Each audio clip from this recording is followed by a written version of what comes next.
ইমাম হুসাইন রাদিয়াল্লাহু আনহু সন্তানকে বুকের মধ্যে করে নিয়ে চলে গেলেন। নিয়ে যাওয়ার পরে ডাক দিলেন, হে ইয়াজিদের সৈন্যরা, তোমাদের দৃষ্টিতে আমি তোমাদের দুশমন হতে পারি, কিন্তু শোনো রে, আমার এই ছোট্ট বাচ্চা তো কোনো দুশ্মনী করে নেই। তোমরা একটু পানি দাও, আমার বাচ্চাটার কলিজা ঠান্ডা করো। আজকে 3 দিন পানি পান না করাইতে পেরে আমার বাচ্চার কান্না বন্ধ হয় না, কলিজা তার শুকায় গেছে, একটু দয়া করো। যদি তোমরা মনে করো আমার বাচ্চার পানি আমি পান করব, তাহলে আমি আমার বাচ্চাটাকে তুলে ধরলাম, তোমরা কেউ এসে নিয়ে আমার আলী আসগরকে পানি পান করে তার কলিজা ঠান্ডা বানায় দিয়ে দাও। সেই দিন বেঈমানদের মনে মায়া লাগে নাই। ইয়াজিদ সৈন্যবাহিনীতে আওয়াজ আসলো, হুসাইন অপেক্ষা করো, জনমের পানি তোমাকে পান করাইব। এই কথা বলে একটা তীর ছুঁড়ে মারা হলো ইমাম হুসাইন রাদিয়াল্লাহু আনহুর দিকে। তীরখানা এসে হযরত আলী আসগরের কলিজা বিধে একেবারে শরীর বিদীর্ণ হয়ে বাবার কোলের মধ্যে সন্তান রক্তক্ষরণে শহীদ হয়ে বাবার কোলের মধ্যে ঘুমিয়ে পড়ল। হুসাইন আকাশের দিকে তাকিয়ে বলেন, আপনি সাক্ষী থাকেন, আপনি দেখেছেন আমার সন্তানের সঙ্গে কেমন আচরণ করেছে আল্লাহ। রক্তমাখা অবস্থায় সন্তানটাকে নিয়ে গেলেন, তাঁবুর পাশে নিয়ে বিবিকে ডাক দিলেন, বিবি রে, আসো, আমার আসগরকে এমন পানি পান করাইছি, আর কোনোদিন তোমাকে পানির জন্য বিরক্ত করবে না। এমন পানি পান করাইছি, বিবি আসো, আর কোনোদিন তোমাকে কষ্ট দেবে না। আর ওই বুঝি রে যাই রে সোনা,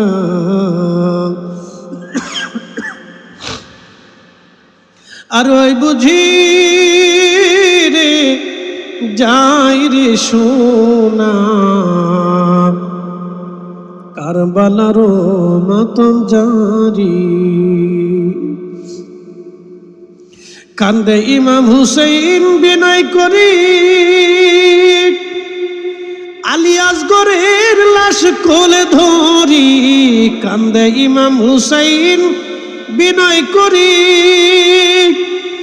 আলী আসগরের লাশ বুকে ধরি। এক ফোঁটা পানি দিল না ওরা, বুকেতে তীর দিল মারি। চট্টগ্রামবাসী সেই দিন ইমাম হুসেন ডাকতে বলল, বিবি রে, আমার আলী আসগর কেমন পানি পান করাইছি। বিবি তুমি দেখো, আমার নানা রাহমাতুল লিল আলামিন তো সময় তাকে হাউজে কাউসারের পানি পান করাইয়া আমার নানা তার কলিজা ঠান্ডা বানায় দিয়েছে।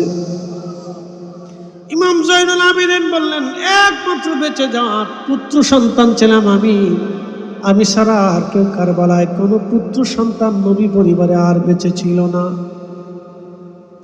শেষ সময় আমার আব্বাজান সবুজ পাগড়ি মাথায় বাঁধলেন, রহমতের নবীর দেওয়া সবুজ পাগড়িখানা মাথায় বাঁধলেন, জুলফিকার তলোয়ার হাতে নিলেন, আমার দাদার জুলফিকার তলোয়ার হাতে নিলেন।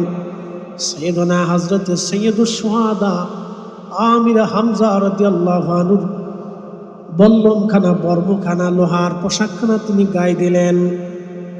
বোনের কাছে তিনার আপন ছোট বোন হযরত জয়নব রাদিয়াল্লাহু আনহাকে কাছে ডাকলেন, বোন, তোমাকে আমি নসিহত করার জন্য ডাকছি, আসো, দুটি কথা আমার কাছ থেকে শুনে নাও। হযরতে ইমাম হুসাইন রাদিয়াল্লাহু আনহু বুকের মধ্যে মাথা ঠেকাইয়া, ভাইয়ের বুকের মধ্যে মাথা ঠেকাইয়া বোন হযরত জয়নব রাদিয়াল্লাহু আনহা কাঁদতেছিলেন। ভাইজান, বাবা শহীদ হয়ে গেছে, মা দুনিয়ার থেকে চলে গেছে, আমাদের বড় ভাইকে বিষ প্রয়োগে হত্যা করা শহীদ করা হয়েছে, আপনাকে দামাত করে এনে কারবালায় নির্মমভাবে শহীদ করার জন্য নিয়ে আসা হয়েছে। আমার 5টা সন্তান এই কারবালায় শহীদ হয়ে গেছে। ভাইজান আপনিও চলে যাচ্ছেন, আমাদেরকে কার কাছে রেখে যাচ্ছেন বলে? ভাই বোনের কান্নার সেই দিন আল্লাহর ফেরেশতাদের কান্না এসেছিল। আহা, পৃথিবী নীরব হয়ে গিয়েছিল তাদের কান্নায়। জয়নুল আবেদিন বললেন, ঠিক তখনই আব্বাজান বললেন, জয়নব রে, আমি তোমাদেরকে আল্লাহর আমানতে রেখে যাচ্ছি, আমি চলে যাচ্ছি, আমি জানি আমাকে তারা শহীদ করবে। জয়নব রে, আমার শাহাদাতের পরে আমার শরীর তারা ছিন্ন বিচ্ছিন্ন করবে, দেহ আমার কর্তৃত্ব করবে। জয়নব রে, আমার সাকিনা আমাকে বড্ড ভালোবাসে, আমি আমার কলিজার টুকরা মেয়েটাকে বেশি ভালোবাসি। আমি জানি আমার শাহাদাতের পরে সহ্য করতে না পেরে আমার লাশের পাশে হয়তো সে যেতে চাবে, কিন্তু জয়নব আমার সাকিনারে আমার লাশের পাশে যেতে দেবে না। 2 নাম্বার, আমি আমার জয়নুলকে তোমাদের কাছে রেখে যাচ্ছি আমানত হিসেবে। আমি জানি আমার জয়নুলের পরে রসুল বংশের আর কোনো পুত্র সন্তান জীবিত থাকবে না। আমার জয়নুলকে সন্তানের মতো আদর করবি। নানার উম্মতের জন্য আমার জয়নুল আবেদিনকে রেখে যাচ্ছি আমি।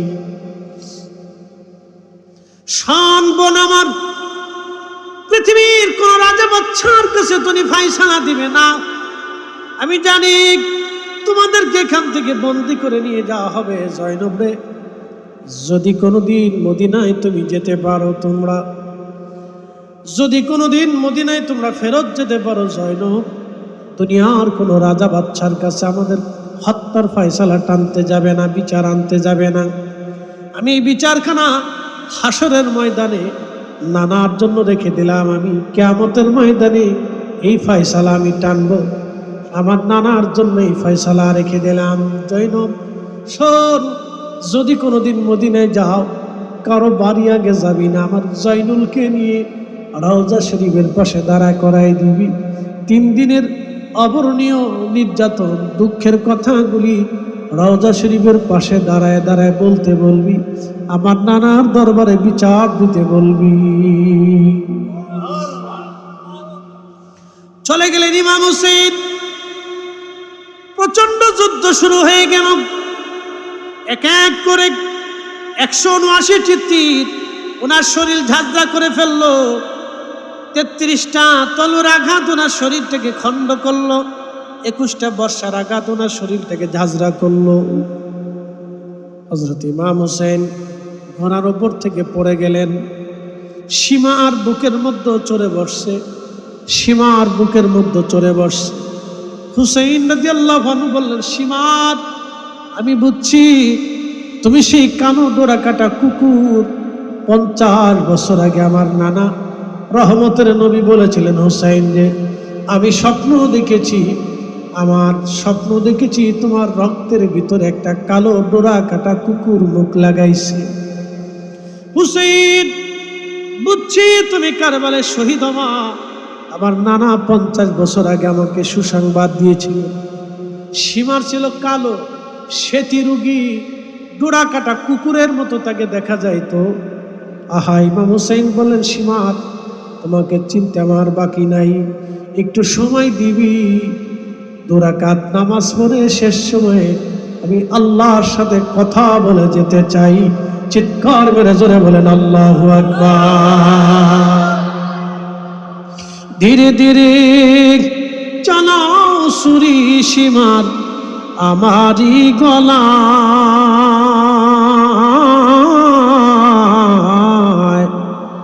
জয়নাল আবেদিনের কান্দন শুনতে দাও আমায়। ধীরে ধীরে চালাও সুরি সীমার আমারি গলা,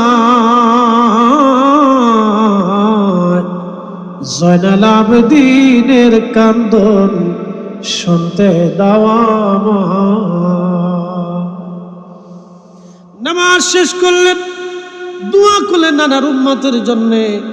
শরীরে রক্ত ঝরতেছিল, এই অবস্থায় তিনি নামাজ ছেড়ে দেন নাই। আল্লাহ কোরআনে বললেন, ইয়া আইয়ুহাল্লাযীনা আমানুস্তাঈনু বিস-সাবরি ওয়াস-সালাম। হে ঈমানদার, দুই মাধ্যম দিয়ে তুমি আমার সাহায্য চাও। এক নম্বরে সবর, দুই নম্বরে সালাত। ধৈর্যের যদি পাহাড় দেখতে হয়, ইমাম হুসাইনের দিকে তাকান। কোরআনের আয়াত যদি দেখতে চান, ইমাম হুসাইনের দিকে তাকায় দেখেন, একেবারে আল্লাহর কোরআনের প্রতিচ্ছবি তারা ছিলেন। একবার জোরে বলা যাবে আল্লাহু আকবার। এই জন্য আল্লাহ রাসূল বললেন, আমার উম্মত তোমাদের জন্য রেখে গেলাম আমি আল্লাহর কোরআন, আমি রাসূলের সুন্নাত। আর একটা জিনিস তোমাদেরকে রেখে গেলাম, ওয়া ইত্রাতি আহলু বাইতি, আমি নবীর আহলে বাইত তোমাদের জন্য রেখে গেলাম। এই তিনটা জিনিস যদি তোমরা কামড় দিয়ে দাঁত দিয়ে আঁকড়ে ধরে রাখতে পারো, আমার উম্মত তোমরা ধ্বংস হবে না, পথভ্রষ্ট হবে না। একসাথে জোরে বলেন আল্লাহু আকবার। পৃথিবীর দুইজন প্রেসিডেন্ট আছে, একজনের নাম ট্রাম্প আর একজনের নাম পুতিন। বলেন তো কিয়ামতের ময়দানে তাদের গায়ে কি পোশাক থাকবে? আসতে বলবেন না, জোরে বলেন, ভয়ে বলবেন না, নির্ভয়ে বলেন। কিয়ামতের ময়দানে তাদের পোশাক থাকবে? তাদের কোনো মূল্য থাকবে? 4 পয়সা মূল্য। কথা বলেন না কেন? আমাদের প্রধান উপদেষ্টা, কিয়ামতের ময়দানে ওনার গায়ে পোশাক থাকবে? কিয়ামতের মধ্যে উনি ডক্টর, অর্থনীতিবিদ, এটা সেটা, অনেক মেধা, অনেক কিছু, কোনো মূল্য হবে? কিচ্ছু হবে না। একটা মূল্য আল্লাহ কোরআনে বলে দিয়েছেন, ইন্নাল্লাযীনা আমানু ওয়া আমিলুস সালিহাতি উলাইকা হুম খায়রুল বারিয়া। মনোযোগ দিবেন, নিশ্চয়ই ইমানে আমলে যারা পাকা, উলাইকা হুম, আবার শোনেন, উলাইকা হুম খায়রুল বারিয়া, तमाम সৃষ্টির মধ্যে তারা সেরা। একসাথে বলবেন আল্লাহু আকবার। দিন মজুর হতে পারে, রিকশাওয়ালা হতে পারে, ঠেলা গাড়িওয়ালা হতে পারে, মেথর হতে পারে, মুচি হতে পারে, জেলে হতে পারে, ভিখারি হতে পারে, মিসকিন হতে পারে, অভাবী হতে পারে, আধা পাগল হতে পারে, নিঃসম্বল হতে পারে, অনেক অর্থের মালিক হতে পারে, রাজা হতে পারে, প্রজা হতে পারে, প্রধানমন্ত্রী, প্রধান সেনাপতি, ডক্টর আর ডাক্তার, অধ্যাপক আর অধ্যক্ষ, বক্তা আর আলেম, মুহাদ্দিসকার প্রিন্সিপাল। এই সমস্ত লকব দিয়ে ফাইসালা হবে না, শুধু ফাইসালা হবে ইমানে আমলে। কথা বলেন ঠিক না? সোজা হিসাব আল্লাহ, হিসাব সহজ আল্লাহ। যদি চেহারা দেখে কিয়ামতের ময়দানে ফাইসালা করতো, তাহলে হযরত বেলাল বেহেশতে যাওয়ার কথা না। কারণ তিনি ইথিওপিয়ার মানুষ ছিলেন। বর্তমান ইথিওপিয়া, কেনিয়া, সোমালিয়া, ঘানা, এই অঞ্চলের মানুষ দেখবেন একবারে নিগ্রো, কালো তো কালো, একবারে মারাত্মক কালো, আন্তর্জাতিক খ্যাতিসম্পন্ন কালো। শুধু কালোই না, তাদের নাকের চেহারার ঢক নেই, দাঁতের চেহারার কাঠাম নাই, ঠোঁটের চেহারার কোনো সিস্টেম নাই, কান একরকম, কপাল ভিন্ন রকম, চোখ ভিন্ন রকম, তাদের মুখ ভিন্ন রকম, হাত পা অন্য রকম। তাদের হাত পা দেখলে মনে হবে কোথার থেকে উঠে আসলো। আমি হেরেমে বসে বসে খালি লক্ষ্য করতাম, আল্লাহ এরা কোথার থেকে আসছে, মনে হচ্ছে জঙ্গল থেকে তারা উঠে আসছে। তাদের হাত পা ফাটা, হাতগুলি দেখলে বোঝা যায় যে মনে হয় যে কতদিন মনে হাত ওয়াশি করে না। পড়ে উপস্থিতি ভালো করে শুনে যাবেন। যদি যদি আমার রব, আমার মালিক চেহারা দেখে ফাইসালা করতেন, তাহলে হযরত বেলাল রাদিয়াল্লাহু আনহু জান্নাতে যাওয়ার কোনো প্রশ্নই আসে না। যদি অর্থ দিয়ে আল্লাহ ফাইসালা করতেন, ওয়াসাল কারণে জান্নাতে যাওয়ার কোনো রাস্তাই ছিল না, কারণ তিনার কোনো পয়সাই ছিল না। কথা ঠিক কিনা? কোনো পয়সা। প্রিয় উপস্থিতি, যদি মেধা দিয়ে আল্লাহ ফাইসালা করতেন, তাহলে আবুল হাকাম, আজকে আবু জাহেল, তিনি জ্ঞানের পিতা ছিলেন, একসময় তিনি অনেক বড় জ্ঞানী ছিলেন, তিনার জ্ঞান দিয়ে তিনি বেহেশতে চলে যাইতেন, তাহলে হযরতে আবু যর গিফারি রাদিয়াল্লাহু আনহু জান্নাত খুঁজে পেতেন না। জ্ঞান দিয়ে বেহেশতে যাওয়ার সুযোগ নেই, জ্ঞান দিয়ে আল্লাহকে খুশি করার কোনো রাস্তা নাই। আজকে বসে গেছেন শুধুমাত্র সোহাদায়ে কারবালার মহাব্বতে। আল্লাহর কসম, অষ্টম রজনীতেও আপনারা বাড়ি ফিরে যান নাই। কেন? শুধু হুসেইনি মহব্বতে, রসুলের মহব্বতের জন্য আপনারা এখানে বসে আছেন, শুধু একমাত্র কারবালার মহব্বতে বসে আছেন। কথা বলেন ঠিক কিনা? চেয়ারম্যানিতে দাঁড়াবেন, মেম্বারিতে দাঁড়াবেন, কমিটি কি চেয়ারম্যানিতে দাঁড়াবেন, রাস্তার টেন্ডার পাবে? এই মাহফিল দিলে কি সরকারি কোনো সিস্টেম টেন্ডার মেন্ডার পাওয়ার কোনো সুযোগ আছে? কিচ্ছু নেই। সরকারি অনুদান নাই, টেন্ডার পাওয়ার কোনো সিস্টেম নাই, রাতারাতি ধনী হওয়ার সিস্টেম নেই। বাংলাদেশের রাজনীতি হলো সকালে ফকির, রাত্রিবেলা কোটি কোটি টাকার মালিক। কি না বুঝেন নাই মনে হয়? আর 6 বছর পরে বুঝতে পারবেন, সব বুঝতে পারবেন। স্বাধীনতার পর থেকে যারা বুঝছেন বুঝছেন, আমার জন্মের পর থেকে যাহা বুঝতেছি তাহা বুঝতেছি। সকালে ফকির থেকে রাত্রিবেলা ধনী হয়ে যায়। বাপরে বাপ, টাকা কোথার থেকে আসে? মনে হয় আজরাইল আলাইহিস সালাম দিয়ে যায়। আঙ্গুল হুলে কলা গাছ, সব জনগণের টাকা। আপনার ঘামের টাকা, আমার ঘামের টাকা, আপনার ট্যাক্সের টাকা, আমার ট্যাক্সের টাকা, আপনার পরিশ্রমের টাকা, বিদেশের রেমিটেন্সের টাকা।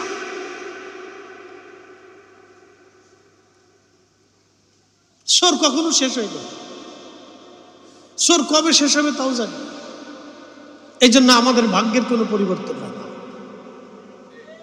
আল্লাহর কসম করে বলি, শাসকের যদি পরিবর্তন হতো তাহলে দেশে মানুষের ভাগ্য পরিবর্তন হতো। আমরা শাসক নির্বাচন করতে পারি না, আমরা সবসময় চোর আর সিটার আর বাটপার নির্বাচন করি। ইমাম হুসেইন রাদিয়াল্লাহু আনহু শহীদ হয়েছিলেন শুধু মিথ্যার বিরুদ্ধে লড়াই করে। প্রিয় উপস্থিতি হাজিরিন, মনোযোগের সাথে কথাগুলি শুনে যাবেন। আজ আমার সাবজেক্ট কি? কোনো বিষয় আছে? কোনো সাবজেক্টের উপর আলোচনা করবো কি না?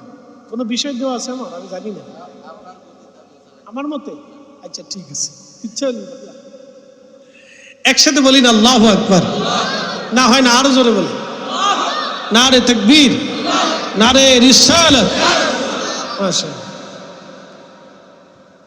ইয়া রাসূলুল্লাহ স্লোগান ছিল, অনেকে শরীরে চুলকায়। আমার বুঝে আসে না এটা কোন ধরনের অ্যালার্জি। এটা বেগুন খাওয়ার অ্যালার্জি, না ইলিশ মাছের অ্যালার্জি, না গরু খাওয়ার অ্যালার্জি, আমি জানি না। এটার ওষুধ আছে কিনা আমি তাও জানি না। তবে হ্যাঁ, এটার একটা ওষুধ আছে, মরার পরে ফেরেশতাদের বাটাম চালান। কথা বুঝেন নাই মনে হয়? আমাদের ফরিদপুরের ভাষায় বলে বাটাম চালান। বাটাম মানে লাঠি চালান, তো বাটাম চালান আছে, তো অসুবিধা। হাসরের ময়দানে সবাই একত্রিত হব। বলেন, আল্লাহ রসুলের সামনে ছাড়া জান্নাতে যাওয়ার কোনো রাস্তা আছে? যদি থাকে আমাকে দেখাই দেন যে আমি রসুল ছাড়া জান্নাতে যাব, বাস দেখাই দেন। একজন ব্যক্তি পৃথিবীতে, সৃষ্টির মধ্যে একজন ব্যক্তি দেখান এই উম্মতের ভিতরে যিনি হাউজে কাউসার ছাড়া বেহেশত যাবে, আমাকে দেখান। যদি হাউজে কাউসার ছাড়া বেহেশত যাওয়া যায় তাহলে রসুল ছাড়া বেহেশত যাওয়া যাবে। আর হাউজে কাউসার হয়ে যদি জান্নাতে যেতে হয় তো রসুলের কদমের সুপারিশ লাগবে, মঞ্জুরিয়ত লাগবে, সিগনেচার লাগবে, সিলমোহর লাগবে। এই জন্য মেহশরের মাঠের মালিক হচ্ছেন আমার আল্লাহ, আর ইজারাদার হচ্ছেন আমার নবী। মেহশরের মালিক হচ্ছেন আমার আল্লাহ, আর দায়িত্ব দেওয়া হয়েছে আমার রসুলের হাতে। নবী যাকে সুপারিশ করবে সে শুধু জান্নাতে যাবে। কথা কোন ঠিক কেন? যারা সুপারিশকে অস্বীকার করে ও বাতিল। ও 1000 বছর কাবাতে হেরেমে মাকাম ইব্রাহিমে নামাজ পড়লো, আমি তাকে বিশ্বাস করি। কাবার ইমাম হলেও আমি তাকে বিশ্বাস করি। সোজা হিসাব, বাংলা হিসাব, ডাইরেক্ট হিসাব, কোনো বেডাইরেক্ট হিসাব নেই। কথা ক্লিয়ার? মানে আপনার পছন্দ হলে মানেন, না মানলে চলে যান। কিয়ামতের ময়দানে আল্লাহ রসুলের সামনে দাঁড়াইতে হবে, কোনো রাস্তা নেই। শ্রেষ্ঠ নবী দিলাম রে তরিয়ে নিতে রোজ হাসরে। শ্রেষ্ঠ নবী দিলাম রে তরিয়ে নিতে রোজ হাসরে। পথ না ভুলি তাই তো দিলে পাক কুরআনের বাণী। খোদা তোমার মেহেরবানি। সুন্দর ফুল সুন্দর ফল মিঠা নদীর পানি। খোদা তোমার মেহেরবানি, খুদা তোমার মেহেরবানি। সালাতুন ইয়া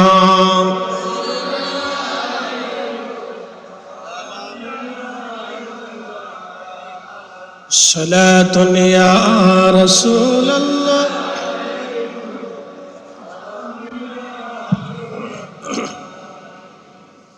প্রিয় উপস্থিতি হাজিরিন, মনোযোগের সাথে কথাগুলি শুনবেন। কিয়ামতের ময়দানে আল্লাহর হাবিবের সামনে দাঁড়াইতে হবে।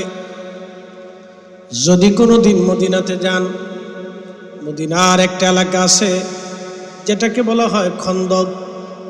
সেই খন্দকের খাল আর এখন নাই, এর উপর দিয়ে এখন রাস্তা বানানো হয়েছে, কিন্তু খন্দকের সেই পাহাড় এখনো আছে। আল্লাহর হাবিব যেখানে বসে আল্লাহর নবী যুদ্ধের দিক নির্দেশনা দিয়েছিলেন, সেই ছোট্ট মসজিদটা এখনো আছে।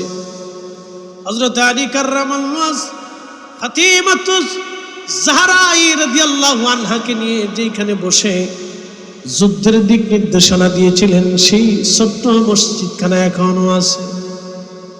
সালমান ফারসি রাদিয়াল্লাহু আনহু যেখানে বসেছিলেন, সেই নিদর্শন এখনো খন্দকের ময়দানে আছে। খন্দকের পাহাড় বেরিয়ে পিছনের রাস্তা দিয়ে যদি আপনি হেঁটে গিয়ে যান, একটা এলাকা পাবেন হযরত জাবের রাদিয়াল্লাহু আনহুর বাড়ি। যে খন্দকের যুদ্ধের ময়দানে জাবের রাদিয়াল্লাহু আনহুর একটা ঘটনা আছে। হযরত জাবেরের বাড়ি বর্তমানে একটা মসজিদ বা কমপ্লেক্স তৈরি করে রেখে দেওয়া হয়েছে। তার পিছনে যদি আরেকটু হেঁটে যান, একটা পাহাড় পাবেন। অনেকগুলি পাহাড়ের মধ্যে একটা পাহাড় পাবেন জাবালে আবু সিলা। এই জাবালে আবু সিলার মধ্যে একটা ছোট্ট গুহা আছে। আপনি সময় আপনাকে এইখানে নেবে না। জাবালে আবু সিলা ছোট্ট একটা পাহাড় আছে। আমি হজে যে খুঁজে খুঁজে দেখে এসেছি জাবালে আবু সিলা একটা পাহাড়, বড় একটা পাহাড়ের ছোট্ট একটা গুহা। এই গুহার মধ্যে আমার নবীজি 3 দিন 3 রাত পর্যন্ত সিজদায় পড়ে এই উম্মতের বেদনায় নবীজি কেঁদেছিলেন। শুধু একটা শব্দ নবীর এসেছিল, ইয়া রাব হাবলি উম্মতি। আল্লাহ, আমার উম্মত গুনাহগার হয়ে গেছে। আল্লাহ, আমার উম্মত অপরাধী হয়ে গেছে। আল্লাহ, আমার উম্মতের উপায় কি হবে? এইভাবে 3 দিন 3 রাত আল্লাহর নবী কেঁদেছিলেন। সারা মদিনার মধ্যে তন্ন তন্ন করে খোঁজা হয়, নবীজি কই, নবী নাই। সাহাবীরা পাগল পারা হয়ে গেল। হযরত ওমর তলোয়ার বের করে ইহুদিদেরকে বলল, ইহুদিরা রে, তোরা জানি আমার রসুলের দুশমন। যদি রসুল দুনিয়াতে না থাকে ইহুদিরা, তাহলে শোন, আমি ওমর একটা ইহুদি মদিনার ভিতরে জীবন্ত রাখবো না। ইহুদিরা জবাব দিল, ওগো ওমর, আমরা রসুলের খবর বলতে পারবো না। সাহাবীরা আগে এসে দেখে এক রাখাল বলতেছে, রাখাল রে, তুমি কি কোনো লোকরে দেখেছো কোথাও? রাখাল বলল, হ্যাঁ, আমি 3 দিন ধরে দেখলাম একজন ব্যক্তি জাবাল আবু সিলার পাহাড়ের গুহার মধ্যে কাঁদতেছিল। 3 দিন ধরে শুধু কাঁদে, ইয়া রাব হাবিলি উম্মতি। 3 দিন ধরে তিনি কাঁদতেছিল। আমি তাকে চিনি না। আমি উট দুম্বা ছাগল ভেড়াগুলো চড়াইছি, কিন্তু শোনো, ওই লোকের কান্নার আওয়াজে আমার উট দুম্বা ভেড়াগুলো খাওয়া দাওয়া সব বন্ধ করে দিয়েছে। সাহাবীদের আর বুঝার বাকি নেই, তিনি অন্য কেউ না, তিনি রাহমাতুল লিল আলামিন, আমাদের প্যারা রাসূল হাবিবুল্লাহ নবী। একবার জোরে বলা যাবে কি, ইয়া রাসূলুল্লাহ।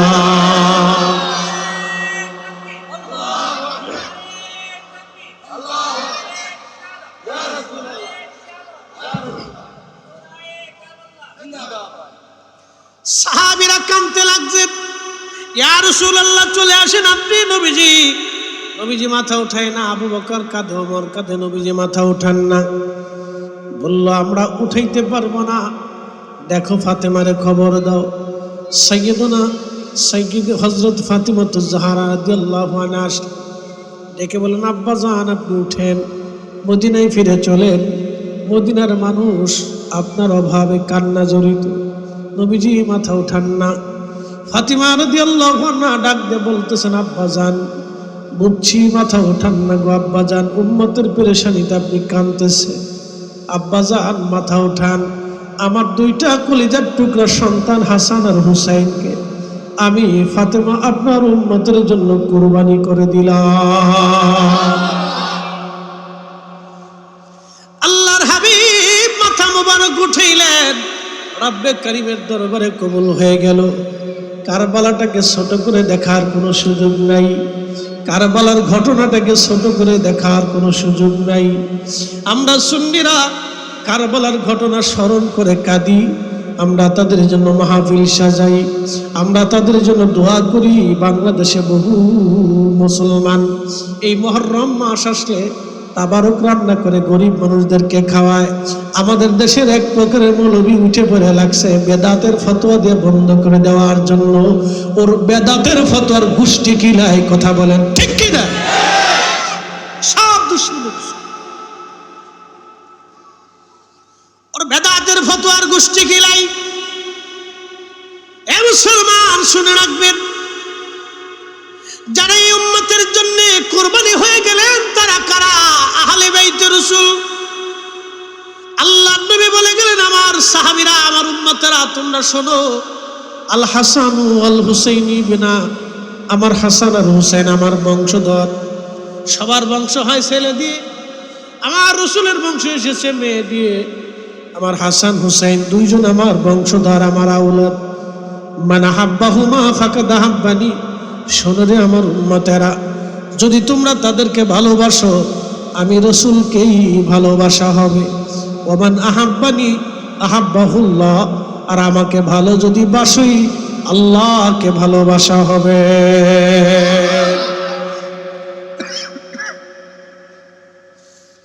ওমান আহাব্বাহুল্লাহু আদখালাহুল জান্নাহ। উম্মতেরা রে, আল্লাহর ভালোবাসা হলে আল্লাহর জান্নাত তোমার জন্য অবধারিত হবে। সূত্র কত সহজ দেখেন, সূত্র যদি মিলাইতে না পারেন অঙ্ক কোনোদিন মিলবে না। সূত্রে যদি ভুল হয় সারা জীবন আপনি অঙ্ক কষবেন, খাতা শেষ হবে, কলম শেষ হবে, জিন্দেগি শেষ হবে, অঙ্ক মিলবে না। কথা ঠিক আছে না? জীবনে ঈমানের সূত্র যদি ভুল করেন আপনি, এই শোনেন, জীবনে ঈমানের সূত্র যদি ভুল করেন আপনি, জিন্দেগি ভরে তাহাজ্জুদ হবে, জিন্দেগি ভরে নামাজ হবে, জিন্দেগি ভরে রোজা হবে, জিন্দেগি ভরে হজ হবে, কিন্তু জান্নাতে মিলবে না। কথা বুঝেন নাই মনে হয়, বুঝার চেষ্টা করবেন। কি উপস্থিতি মনোযোগ দিবেন। জান্নাত পাওয়ার অন্যতম সূত্র হাসান হুসাইনকে ভালোবাসা। আল্লাহু আকবার। হযরত ইমাম হাসান হুসাইন রাদিয়াল্লাহু আনহুমা, তেনাদেরকে মহব্বত করা জান্নাত পাওয়ার অন্যতম মাধ্যম, অন্যতম সূত্র। আল্লাহর নবী বলে দিয়ে গেলেন 1450 বছর আগে। নবীজি এটাও বলেছিলেন, আমার উম্মতেরা রে, আমার হাসান হুসাইন, আমার হুসাইনকে কারবালার ময়দানে নির্মমভাবে শহীদ করে দেওয়া হবে। উম্মে সালমা রাদিয়াল্লাহু আনহা দেখেন, আল্লাহর হাবিব বসে বসে কান্না করতেছিলেন। আল্লাহর হাবিবের হাত মোবারকের মধ্যে রক্ত দেখা যাচ্ছে, রক্তের একটা শিশি দেখা যায়। আহা, হযরত ইমাম হুসাইন নবীজির কোলের মধ্যে বসা আছে। আল্লাহর নবী চোখের পানি ফেলে ফেলে কাঁদতেছিলেন। উম্মে সালমা রাদিয়াল্লাহু আনহা ডেকে বলেন, ইয়া রাসূলুল্লাহ, কি জন্য আপনি কাঁদতেছেন গো নবীজি? আপনার হাতের মধ্যে, পবিত্র হস্ত মোবারকের মধ্যে এই যে একটা শিশি দেখা যায়, শিশির মধ্যে কিছু মাটি রক্ত দেখা যায়। নবীজি এগুলি কি? আল্লাহর নবী ডেকে দিয়ে বলেন, উম্মে সালমা রে, শুনে রাখো সালমা, তুমি সালমা রে, এই জিবরাইল আমিন কিছু সময় আগে আমার কাছে এসেছিল। সালমা, আমি কাঁদি, আমার কোলের মধ্যে যে হুসাইনকে নিয়ে আমি আদর করতেছি। সালমা রে, এমন একটা দিন আসবে আমার উম্মতেরা আমার হুসাইনকে কারবালার ময়দানে নির্মমভাবে শহীদ করবে। সেই শাহাদাতের রক্তগুলি, মাটিগুলি জিবরাইল আমার জন্য উপহার পাঠিয়ে দিয়েছেন, আমার কাছে পাঠিয়ে দিয়েছে।